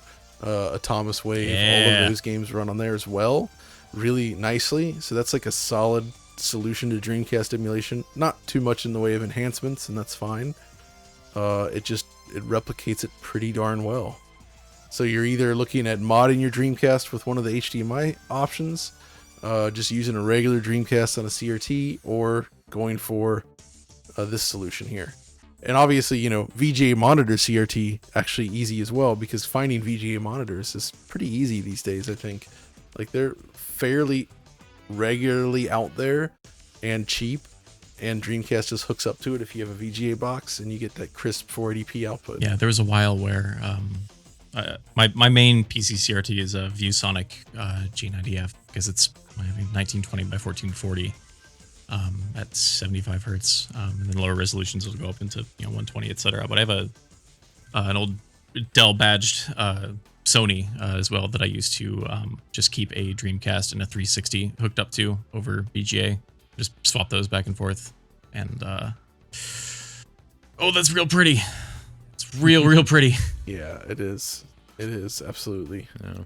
I'm still kicking with one of those Behar Bros boxes. I have the Acura, which just takes the VGA, converts it to HDMI. The problem is that those cables, those bespoke cables, they don't last. So that's mine's kind of starting to come undone a little bit. And if I don't have it seated exactly right in the box, I don't get a picture. So yeah, those do have a lifespan. Yeah. Yeah, so that's kind of Dreamcast in a nutshell. Of course, the next hardware to come along. Here we go. It's the big one. It's PlayStation 2. And it has... So we've been kind of running through a lot of the best racers when just talking about it, but I don't think there's enough time for us to actually sit here and enumerate all of the PlayStation 2 racing games the rest of the weekend, worth playing, because it's absurd. There's like 100-something racing games or more on the PlayStation 2. There are Japanese exclusive games that you've probably never even heard of that are worth Racing playing. Battle C1 Grand Prix. Racing Battle C1 Grand Prix, Kaido Battle 2, Chain Reaction. Stuff like this. Maybe you've not played it, Drift. but holy moly, it's good. Battle Gear 3. The only arcade perfect home port of Sega Rally. Yeah. That's Sega right. Rally 95. M2 did it. 2006. You've got the incredible, if you get Outrun 2 SP, the Japanese release, it's a completely polished up. It fixed all the issues with the Western release of Outrun 2006 on PS2, and it now looks like almost one-to-one with Xbox. Not exactly, but it's close. All the slowdown's gone. Just a beautiful game. Of course, the legendary Ridge Racer 5, which is my favorite Ridge Racer still today. Just a remarkable... It's a launch game, but it's so It's the first PS2 game to go gold, right? Is that? Yeah. Man, it was the very first one. Yeah. And then, of course, the Burnout series started there. Lots of great Burnout games. Yes. There's even a Wangan Midnight game on there. There's the remake of Virtua Racing, which is Flat Out, which is pretty darn impressive looking. This was the platform where Need for Speed really spread its wings. And there's best some version of Hot Pursuit 2, which is one of the best arcade racers of all time. Yeah. Exactly. Hot Pursuit 2's there. Of course, Gran Turismo series. There's Enthusia Professional Racing. Shout out to Fernando and no one else. Oh, Enthusia. Enthusia is really good with a wheel, though. Right, That's the you thing. need- It's just really You need analog inputs for the can't play it with a throttle. Well, especially for the throttle, I think. If you don't have that, the game's kind of unplayable. Yeah. Yeah, they went too far with the simulation on that game. Yeah. But It's impressive. there's Crazy Frog Racing. Oh, I'm just kidding. Audie, is that you? I stand by it. Another hot take. I love Auto Modelista, and I think the handling is actually I love it okay. Oh, that's right. I forgot you have that patented wrong opinion about the Japanese version of Auto Modelista. What that? But I like the Japanese version. I prefer the American one. I'm weird. Yeah. Yeah, that's that's fine too. Yeah. I like them both. yeah. I don't really have a problem with the It's a American good- one. I just once Casey showed me the Japanese release on PS2, I was like, oh yeah, I can't go back after this. Yeah. Then there's Midnight Club games. Yeah. Pretty impressive. There's MotoGP from Namco. Sorry, go ahead. No, I was gonna say I recently revisited Midnight Club 2, and that game is I feel like it tends to get missed now. We just had Midnight Club episode Time Extend. It tends to get missed in favor of 3 because 3 has licensed cars and so much content, but 2 is such a charming game. Yeah. It is. What about an EA itself had stuff? I mean, I would consider SSX kind of a racing game, but they also did stuff like Shocks, which is like the EA big take on Sega Rally with like Brend's favorite game. Brend is single-handedly Shocks driving is the price up on that thing. Shocks is great. freaking love Shocks is Shocks so is good. extremely great. I would even say Rumble That's Racing. the next thing I was going to say too. Yeah. Pretty good. Sledstorm also good. Sledstorm has, if I can be a parody of myself for a second, Sledstorm is the first game that I saw that had a DTS surround option on there. That's right. Real weird. It's the first game Surround I sound. played that had Dragula in it. Oh, there's a lot of games with Dragula in it. Yeah. So there's that. I mean, there's a bunch of Tokyo Extreme Racer games in Yeah, there. there's a lot of Genki racers got- in there in general. Genki went nuts on that With system. the DT series. And You've got Sylvester Stallone's Extreme driven. G came back. Yeah. Extreme G again. XG3 and XGRA are on there. I mean, we could really just go on and on and on. Yeah, The that's list here is short. so long, so vast. I think the PS2 is the best racing system of all time overall, just in terms of just sheer amount of quality available. My heart for wants to this say thing. think the Xbox, system- but you're right. Yeah, well, I was gonna say I think Xbox gets it for me, but yeah, PS2 definitely has It's close. quantity Xbox is covered. good. Yeah. It's good, but PS2 has more of those interesting Japanese racing games than Xbox does. Yeah, And almost nearly every one of these games is also 60 frames per second, Yeah. it's which true. was a huge deal at the time. Even a lot of the budget, like so- sprint car games and stuff, are all like running. Yeah, really just fast. random budget games, 60 FPS, no problem. That was the standard, and that has never happened since. So I love the PS2 for racing Yeah, games, it's fantastic. and there's a problem though. You want to play PS2 on a modern It's a little setup? prickly. There's some tricks. So this is the one more than any other system I highly recommend getting a CRT Yes. and a regular PS2 because the look of those interlaced games on a CRT, I think they look super sharp Yes. and beautiful. That's the way they're meant to be seen. Anything else just doesn't come close to really replicating that experience. You can't understand until you see it again with your own eyes, like how sharp it actually Yes. is. And one of the reasons is that most games on PS2 don't use a flicker filter. This is what people used to call anti-aliasing, but it really wasn't. PS2 has games that do this as well, but essentially it was a way to sort of reduce interlace flicker. And it's not just field rendering, it can be with full frame buffer games too, but there's no flicker filtering. I like that because it gives us this super raw, ultra sharp look. Like on Xbox, they force flicker filter, Yeah. and You can turn it off with the soft mod, You but- can actually, Oh yeah. yeah, you can patch it out, and I much prefer it that way on an SDTV Same. on Xbox. It makes the games look a lot Yes. clearer and sharper because flicker filter just kind of blurs the detail away. And even 480p on an Xbox, I think, has this kind of murky look to it that I never quite liked. Like the support was there for better resolution, but Xbox never, the video output, the encoder chip was bad compared to like say Dreamcast, which puts out a much better Crystal signal. clear. Yeah. So with PS2, you gotta get that CRT. Yeah. If you can't though, and you can. The RetroTink 5X. I'm raising my hand. I can. I just. Yeah. Dear listener, I'm not. I will not cotton your excuses. You have room. You do.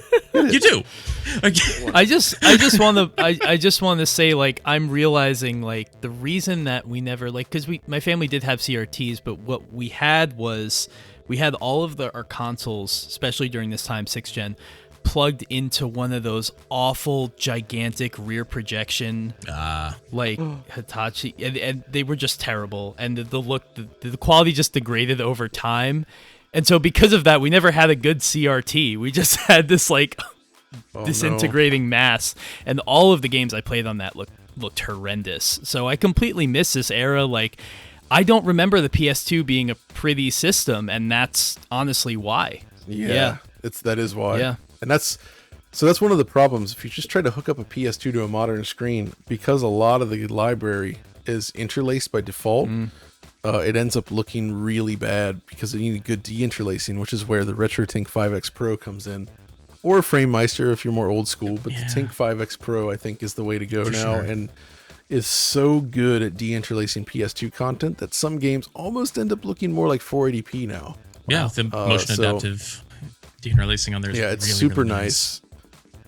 But there is another thing. If you mod your PS2, there's actually things you can do to essentially, a lot of games that were interlaced only are only interlaced in terms of their output, but internally they run at a full resolution, and you can actually push them to be 480p, and they will work. So it is actually possible to sort of force 480p on PS2 games that did not support it.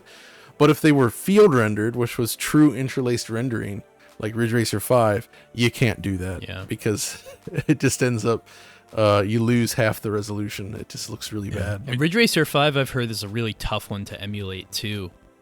It is. PCSX2 on the PC still can't do it right in hardware mode. There's like massive corruptions with texture rights, and Namco did something really tricky with their texture system.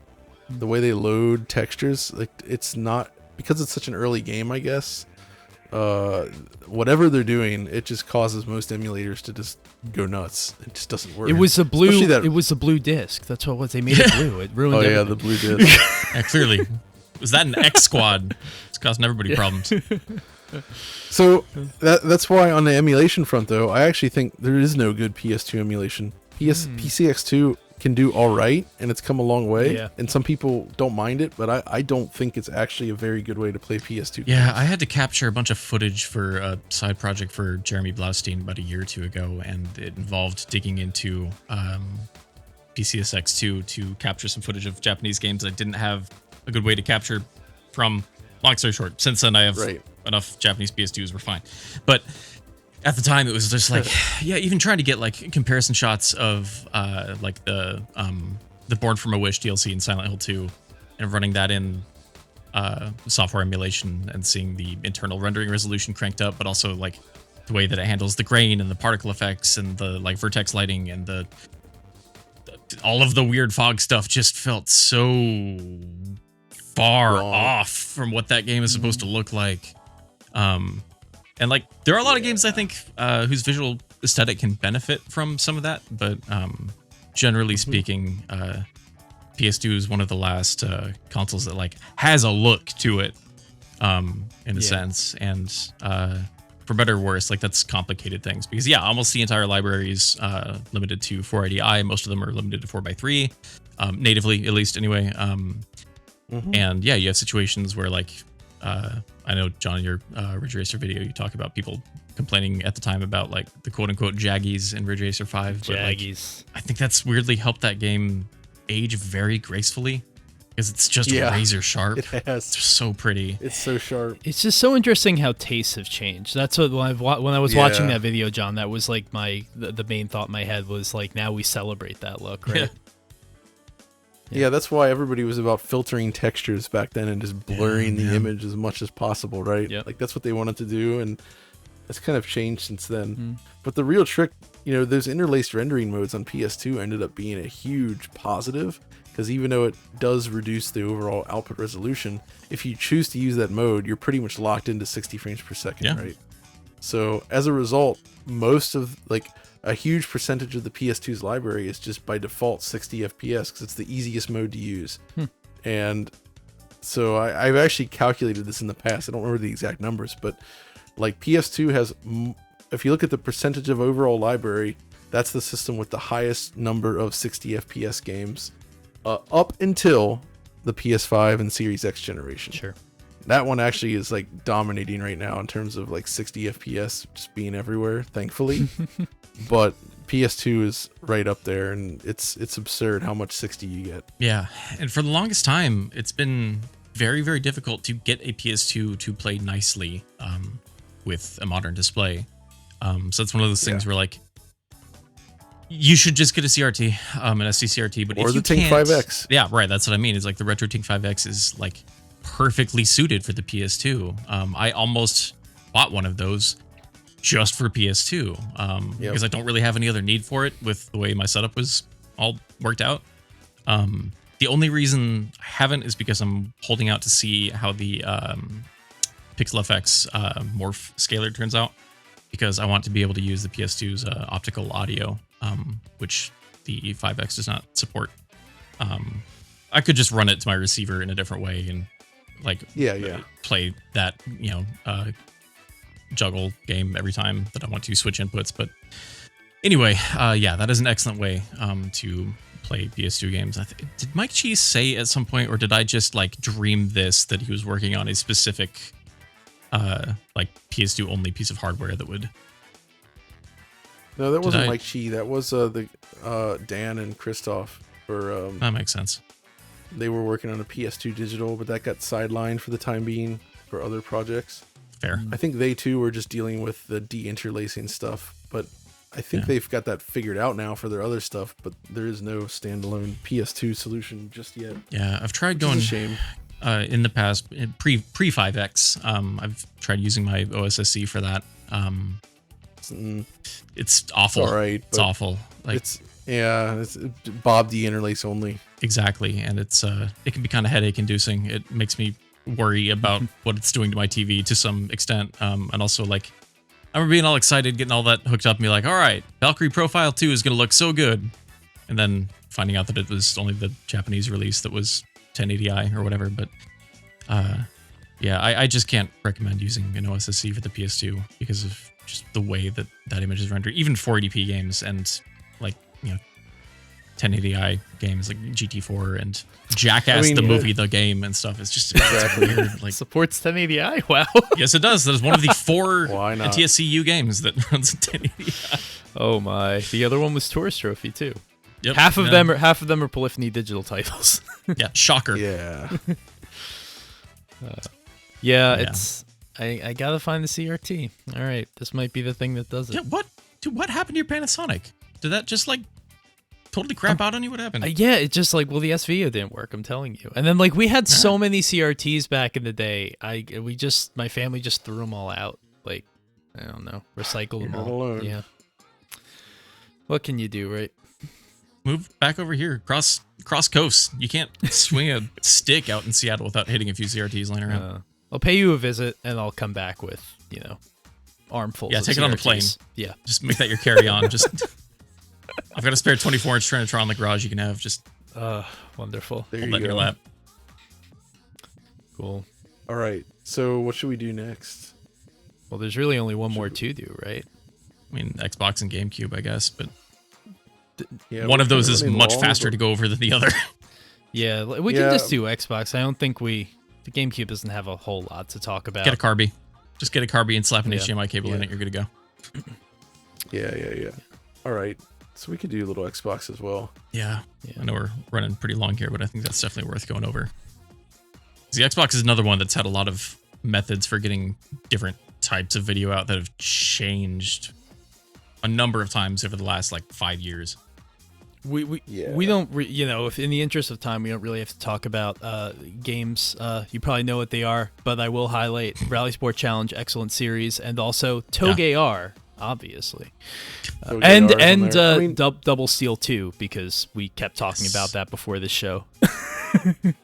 yeah, Double Steel 2. It's an impressive open world driving game, sequel to Reckless, the Yakuza missions, which is called Double Steel.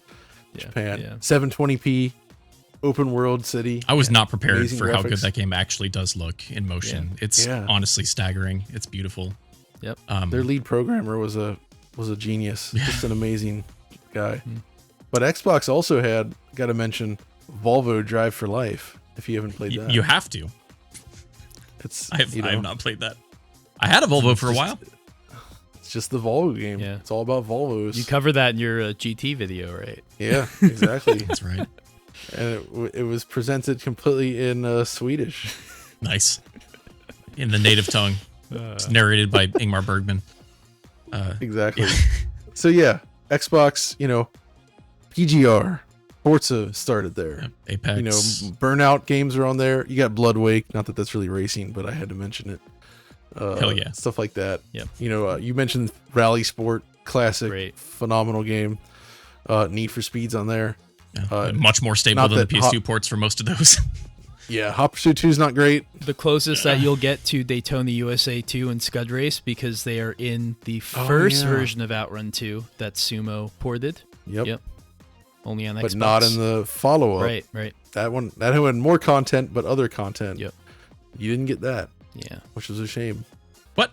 It's just the courses. It's not the game, Andrew. Okay. It's just the courses, yeah. But hey, I mean, it's something. You could play Outrun 2 on those courses. Yep. Which was awesome. Yeah. You could also drop some more RAM in your Xbox and play the Sega Chihiro cabinet version of Outrun 2. Yeah. That's true. The 128 mod. The handling of Outrun 2 didn't really jive with those games courses, but it was it was all right. Whatever. Yeah. They're there. Yeah. You remember Group S Challenge from Capcom? I was playing that game not 3 days ago. Oh, weird game. The weird, not so quite weird. spiritual successor to Automata Lista, but dude, that game feels very strange. So, Xbox then. Xbox was known for, it was a system that almost everything ran in 480p. Just At least. At least. Some were up to 720p. You had some 1080 games in there. It was an impressive piece of hardware. The most powerful machine of that generation by far. And it was a good platform for racing games. I think it was only the Western side did amazing on racing, but obviously seeing that it didn't really succeed in Japan. There's not a lot from Japan other than like the Double Steel, second class, the 2 Double Steel games plus Toge R. And Sega GT, of course, 2002 is good. And Sega GT Online as well is I do want to bring up very quickly, if we can, Andrew, we were talking about this, how Sega GT Online has some 720p mode, like only some modes in the game work in 720p. And even I think some cameras in the replay mode work in 720p, but others don't. It is maddening. So I tested this. I just had my the Xbox HD Plus mod from Make Megahertz. Crystal Lee installed that for me in there. So I've been just testing everything because seeing original Xbox games coming out pure digital signal over HDMI is glorious. We'll get to that in a moment, I'm sure. But yeah, so the first thing that I tested was,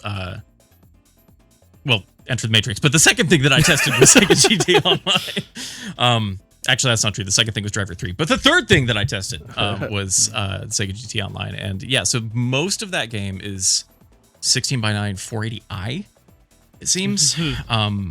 Like I was still seeing interlacing artifacts in motion and stuff. And a lot of the flicker filter in there because I forgot to go turn that off first. Super blurry looking game. It's extremely blurry. It looks awful. Yeah. It's really nasty. Like much more so than 2002 even, I think. Yeah. But yeah, anytime there's a mode with a single car on the track, like a time trial, it is a Soul Calibur 2 situation where it's 720p but only in 4:3. 4:3. Yeah. Yeah, just a weird experience I recently had not long ago. I thought we needed to bring up. Yeah, it's strange. But yeah, there's a lot of different ways. Like, I think you have a lot of options with the Xbox, and I think it can play very nicely with modern living rooms, with modern home theater setups and all that. More so than most others. Yes. It does have kind of a weird analog video output. Like the contrast is strangely kind of blown out. Like the black levels are way too high. Again, with the flicker filtering, like it can look very soft. It's also kind of noisy. Like just the video encoder chips on the Xbox are pretty bad overall. Weird. So you kind of a noisy, ugly output, which is a shame because the hardware can obviously do a lot. Yeah, I mean it's not literally a GeForce 3 in there, but it's similar enough that exactly. Per pixel lighting effects. Not like there's just so much cool stuff that hardware can do, and it just getting it to look the way that it should can be weird. But this is the case, if I may say so, where you're really gonna want to chase like an Xbox console and figure those methods out because emulation is not a thing, really. I mean, I've tried. It's gotten really good. Like, you can finally play Jet Set Radio Future at 4K 60 now. You can't play Sega GT at all. I'm just saying, like, that's still. I've had a really rough time with a lot of games. So I tried that as well, but it's coming along, but I would say it's not in a good spot right now yet. Yeah, I mean, like you can.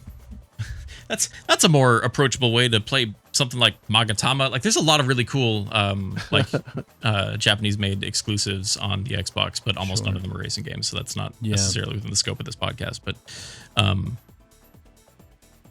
so for a long time it was like, okay, go out and get the first party Microsoft like HD AV pack, which is a little dongle that goes into the port in the back of the Xbox, and you plug in your own component cables and as like a toslink port for optical audio, because the Xbox natively supports Dolby Digital 5.1, so like actual proper discrete digital surround sound, whereas PS2 and GameCube you're getting Pro Logic 2, which is still good. I mean, there's surround sound options for games going as far back as the Super Nintendo. Like that's a whole other conversation. A lot of 3DO games, etc. Anyway. Yep. So that is also part of why I think that thing plays very nicely with modern setups, is if you have any kind of surround situation with your speaker configuration in there, it folds in nicely. But there have been a lot of kind of, I don't want to say Herculean efforts necessarily, but it feels that way to me emotionally, in terms of people making stuff to plug into the back of your Xbox so that you don't have to go track down an old HD AV pack or that old like set of monster cables that people are using for a long time. Like I think so the first thing that I got monster cables. God, you're right. Like that was the thing that I saw recommended so often, because it got to the point where the HD AV pack was near impossible to find because they didn't make a ton of them. And then there's another version of it that's just S-Video out that people got confused with a lot. It was a whole thing. Ooh. But Monster had their like really well shielded component cables that were comically overpriced, because of course they were. But they did also have a toslink out, so if you wanted, your surround sound, that's how you had to do it. The first thing that I got that was not just purely analog video out, like it got to the point where TVs just stopped having component inputs, right? Like for the most part. My LG B9 has a composite input for whatever reason on the back of it, but other than that it's all HDMI 2.1 compatibility, right? So if you have a relatively newer TV, that's probably not an option without using some kind of scaler or something. Chimeric Systems, which I think is just one dude, has been like hand making these little it's another dongle basically that goes into the AV multi-out port on the back of the Xbox, and it's a little AD converter that just collects all that and spits it out in HDMI.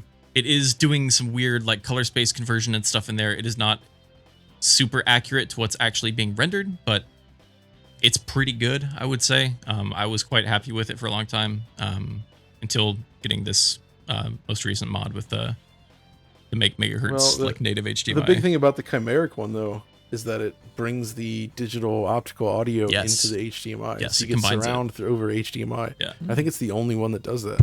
The one that I'm aware of, yeah. And yeah, that's what I used for a long time. And again, it's not necessarily perfect. It's got some weird like color tinting and like almost banding happening depending on what it's doing. Like again, to go back to Sega GT 2002 and online, a lot of the like very dramatic blown out sunsets that you're driving into in a lot of those tracks. Forza 1 has a few of those as well, like Maple Yeah. Valley Heights, whatever it's called. And Yep. you'll start to see a lot of weird banding that's not there otherwise, just because of the. I don't have the vocabulary to tell you what it's doing in the AD conversion, but something is happening that is making it green. But yeah, overall though, I think that is a great option if you can get a hold of one of those, because again, I think it is just one dude making those like basically by hand at home. So it's kind of a waiting list sort of situation. But they're not too expensive. I think like $40 or $50. Yeah, they're very reasonable. Nice. Yeah. Whereas the Make Megahertz mod is a little more expensive, and also you really need to know someone who knows what they're doing, or be someone who knows what they're doing to get that thing installed, because it is not simple. I haven't tested it myself. Does that one also do 1080p kind of output with like proper pixel scaling? Kind of like the DC digital, That's a PS1 digital. That's a Bob Neal question. A lot of the settings for that are down in because to be able to use it, you have to install a mod chip. You have to hardware mod that thing. Right. And it has its own like kernels that you can dig into. So you have to go into the file explorer and then go into your E drive and find the specific like Xbox HD Plus dot XBE, I think is the executable files on Xbox. Run that, and then it opens up a separate window where you can start splitting all that up. But it's not much more in depth than the original Xbox's menu of just like enabling or disabling different resolutions or aspect ratios or audio formats. There's a little bit more there, but it's not a lot. Other than that, it's like, yeah, how do you want to handle the flicker filter in your, the normal soft mod menu? If there is more there, I haven't found it, but I am very happy with how it looks regardless. I've been playing a lot of Midnight Club 3 on that the last couple weeks after that last Time Extend episode. Nice. And I realized, because I looked it up after that, because I've had 2 and 3 on PS2 for a long time. But that was another case of inconsistent frame rates making me kind of car sick. So I couldn't really play them. Yeah. And I looked it up and I found some old, okay, I'm not going to name the outlet on here, but some, let's say a large video game coverage website of the 2000s that was doing those things head to head. It was not Eurogamer, don't worry. But they were like, yeah, the Xbox version of Midnight Club 3 Dub Edition Remix runs at like flawless 480p 60. No, it does not. No, it does not. That game runs at like 25. But it's the same. I still see that with so many old reviews. Like when Sonic Adventure first came out, magazines raving 60 FPS and like it's glorious. And it's like, no, it's not. no. I wish. Yeah, it's so I was a little let down when I realized that was not the case. But it does run much more consistently. At least it doesn't drop nearly as precipitously as the PS2 port. So I've been having. Have you all played the PSP version of Midnight Club 3? I have. Pretty impressive. Yes. It's kind of insane that it works at I all. don't understand how they fit all of that game onto a UMD. The one thing I was going to say about Xbox is I'm really sad that all of the work that Microsoft has done with a lot of those backwards compatibility titles on Xbox One and then, of course, Series S and X, something that never really touched the racing genre just because the licenses make it impossible. So, I mean, how great would it be to play games like Rally Sport, PGR2, PGR2 especially, because PGR2 dropped to 30 FPS and it's a great game, but it doesn't have that feeling of immediacy as PGR1 does. It's a real shame that like they couldn't do that same work on racing games. Yeah, man, that's the PGR drop in frame rate always bothered me, because PGR 160, then 2, they went to 30, and then they teased 3 for Xbox 360. All the early trailers were 60 FPS. And then the game shipped at 30, and it's just like, what a bummer. I feel like that was happening a lot in the early 360 days. Yeah, I'm weirdly forgiving about 30 FPS in racing games if they're good enough. So I don't know. If you have good motion blur, I can deal with 30. Yeah, but it kind of depends on how twitchy the game is, really. I feel like that's a pretty good summary. I mean, we're kind of out of time, so no GameCube so much. I mean, GameCube has some simple HDMI plug-and-play solutions. Although, before we go, we should talk about one more system from that era, the Nuon. I was just going to say that as a joke. Damn it, John. Oh, no. Great minds and all that.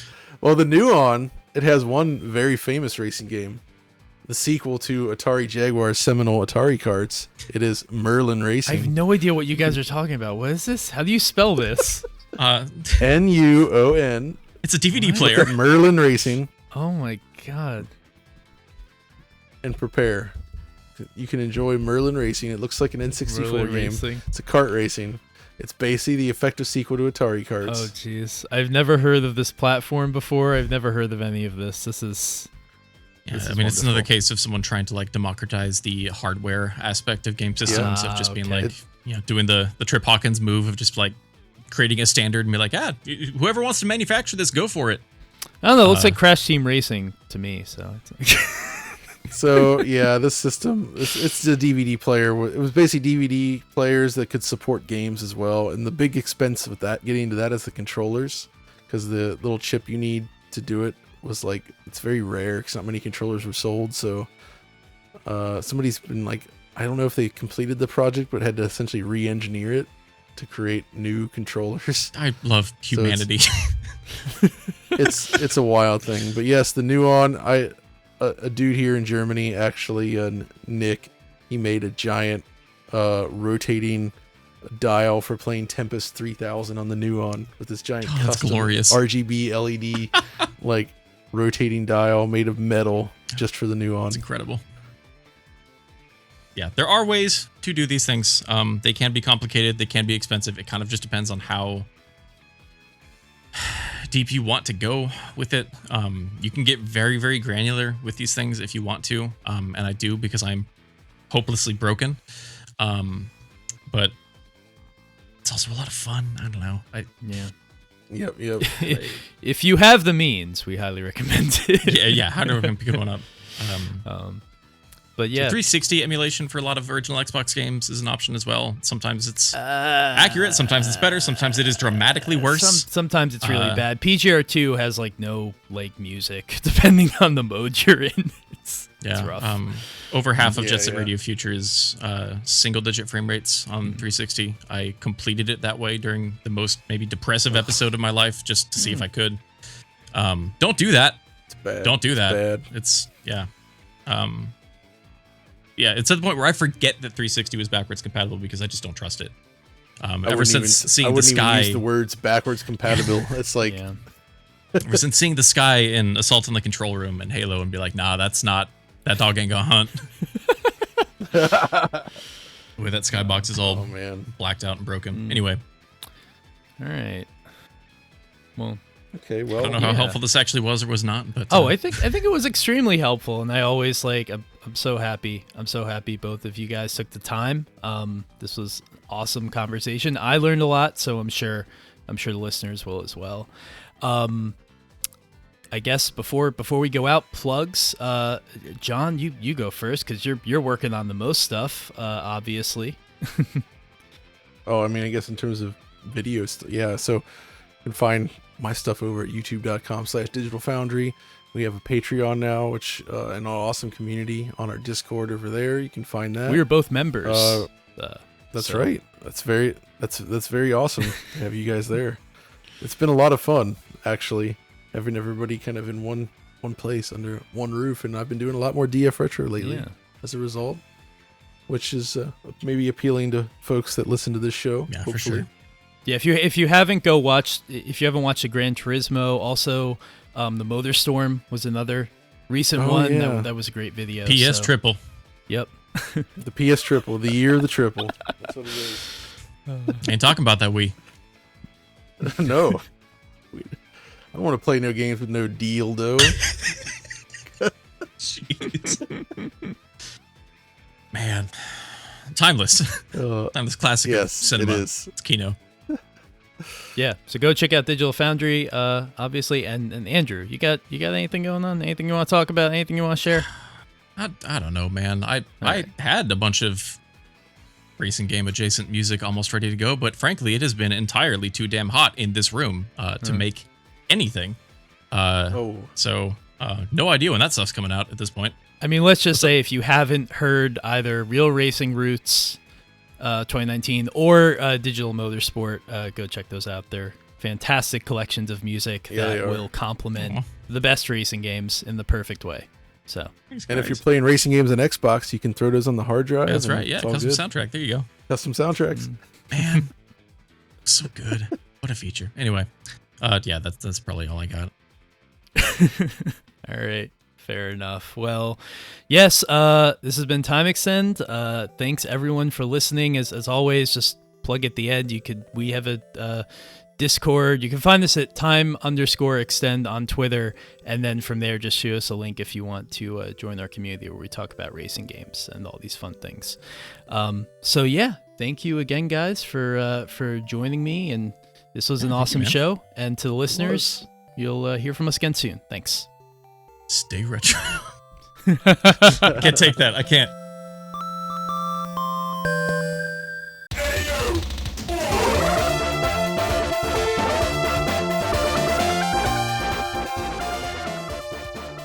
That was a fun one, right? I hope you enjoyed it because I certainly did. Quick note at the end of the episode, Andrew forgot to mention something. He recently contributed to a song on the new Ridge Racer Infinity album done by a musician by the name of ROBKTA. He's a member of the Time Extend community and put together a really awesome collection of covers and remixes of classic Ridge Racer tunes that we know that you'll enjoy because you listen to this show. It's live on all major streaming platforms, and of course, if you want to support the artist, you can buy it from Bandcamp.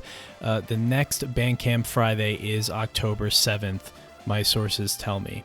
Anyway, we thought it would be fun to go out with a little teaser of one of my favorite tracks on the album, which has to be the cover of Disco Ball. It goes so hard, and I love Disco Ball. It's one of my favorite Ridge Racer songs, but this remix might actually beat the original. That's how much I like it. Anyway, hope you enjoy it, and thanks again for listening.